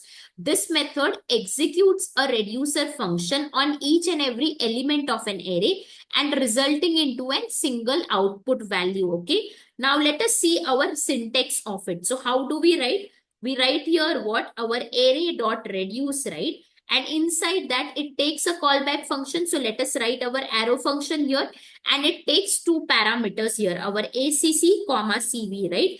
And how do we write it here? We just have to write here what? Our ACC plus CV. What is our ACC? Nothing but accumulator, where our value is going to accumulate, correct? And what is current value? It is nothing but the next element of that particular array, right? And then after that, we write here what? Our initial value. So I will write here what? Our initial value. In case of this, our initial value will be what? 0. So I'll just write here what? initial value will be our 0. Why it will be 0? Because we have to calculate the sum, right? And we know that sum is equal to 0. We initialize whenever we do it using a loops, right? This is what the same thing it is going to do it, okay? So now let us see how we are going to write it. So what is our array now? This is our array. So what we will do, we will come here and we are going to store this into a variable called as what? Numeric values, okay? So let us write here this as a numeric values as a variable, and we will come down and what we will write then? Numeric values, we will take this dot reduce, I am going to write it, okay? And in this callback function, okay? And here ACC comma CV, and then we are going to write here what? Our ACC plus CV comma 0 we are going to write. This is how we are going to write it. So what will be the output for this? It will be 6. Let us see how we are going to get it, okay? So we are working with respect to this particular array. So I will take this array and I'm going to put it over here. And now what is our initial value? It is nothing but 0. So that also I'm going to put it over here, okay? Now we will come down and we will write here what is our ACC value and what is our CV value. So what will be our ACC value? It will be 0. Why? Because it is going to take our initial value itself, okay? So our ACC will be our 0. And what will be our current value then? It will be our 1. So we have written here what calculation? It is nothing but ACC plus CV, right? So I'll write it over here. So what we are going to get? 0 plus 1, right? So then we will get here what? 1, correct? Now this will be stored in our ACC now, okay? So in this next one, we will have our ACC as what? 1. And what will be our current value? It will be nothing but CV is equal to 2. So what we are going to write here? Our ACC plus CV itself. So what will be the calculation? We will get here as what? 1 plus 2. That is nothing but 3, right? So this is what is our accumulator value we are getting. So now we will come here and we will write here what? Our ACC is equal to 3. And what will be our CV value? It is nothing but 3 again. So I will write here what? CV is equal to 3. So then what we are going to write here? ACC plus CV, correct? And then when we substitute the values, it will be nothing but 3 plus 3. So our resultant will become what? 6, and that is where is our final output, okay? So that is how we are reaching to this particular 6. And this 6 we are going to print it, okay? So we will come here and we will store into a variable called as a sum, and we are going to print this sum, okay? So I will write here what? Print sum. And this will be our final output, or I can say the final resultant of this particular question, okay? So now we have understood the approach, right? How we are reaching to this particular output. So let us come down and we are going to implement the same inside our function. So I will write here what? Function, and our function name is what? Some numeric values, and let us quickly invoke it. So I will write here what? Some numeric values. And to this we are going to pass our first input object. So let us take this input object and we are going to pass it over here, okay? And now let us come here and receive here as our obj, okay?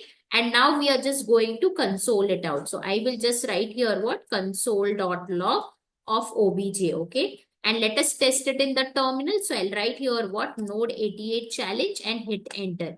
If you see, we got our input object, right? Now what is the next thing? We have to extract what? Values, correct? So let us extract the values from the object. So what method we will be using? Our object.values method, okay? So what we will do, we will first come here and declare a variable called as what? Let obj arr, so that we can store the values inside it, okay? And we are going to write here what? Our object.values method, and to that we will pass our obj, okay? Now let us just console it out. So I will write here console.log of obj arr, okay?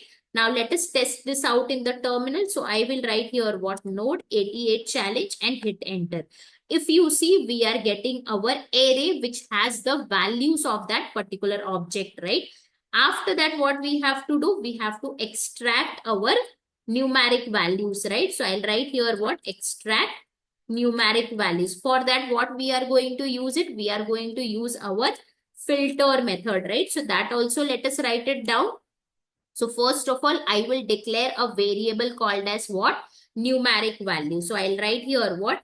Let numeric values is equal to objarr dot filter we are going to write. And to this we will pass our callback function, okay? And here we are going to pass a parameter called as an element, and we will write here what?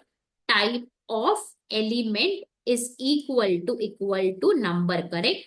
And if that is the case, it is going to pass the test and it is going to give me an array of only of the numeric value. So let us just console it out. So I will write here what?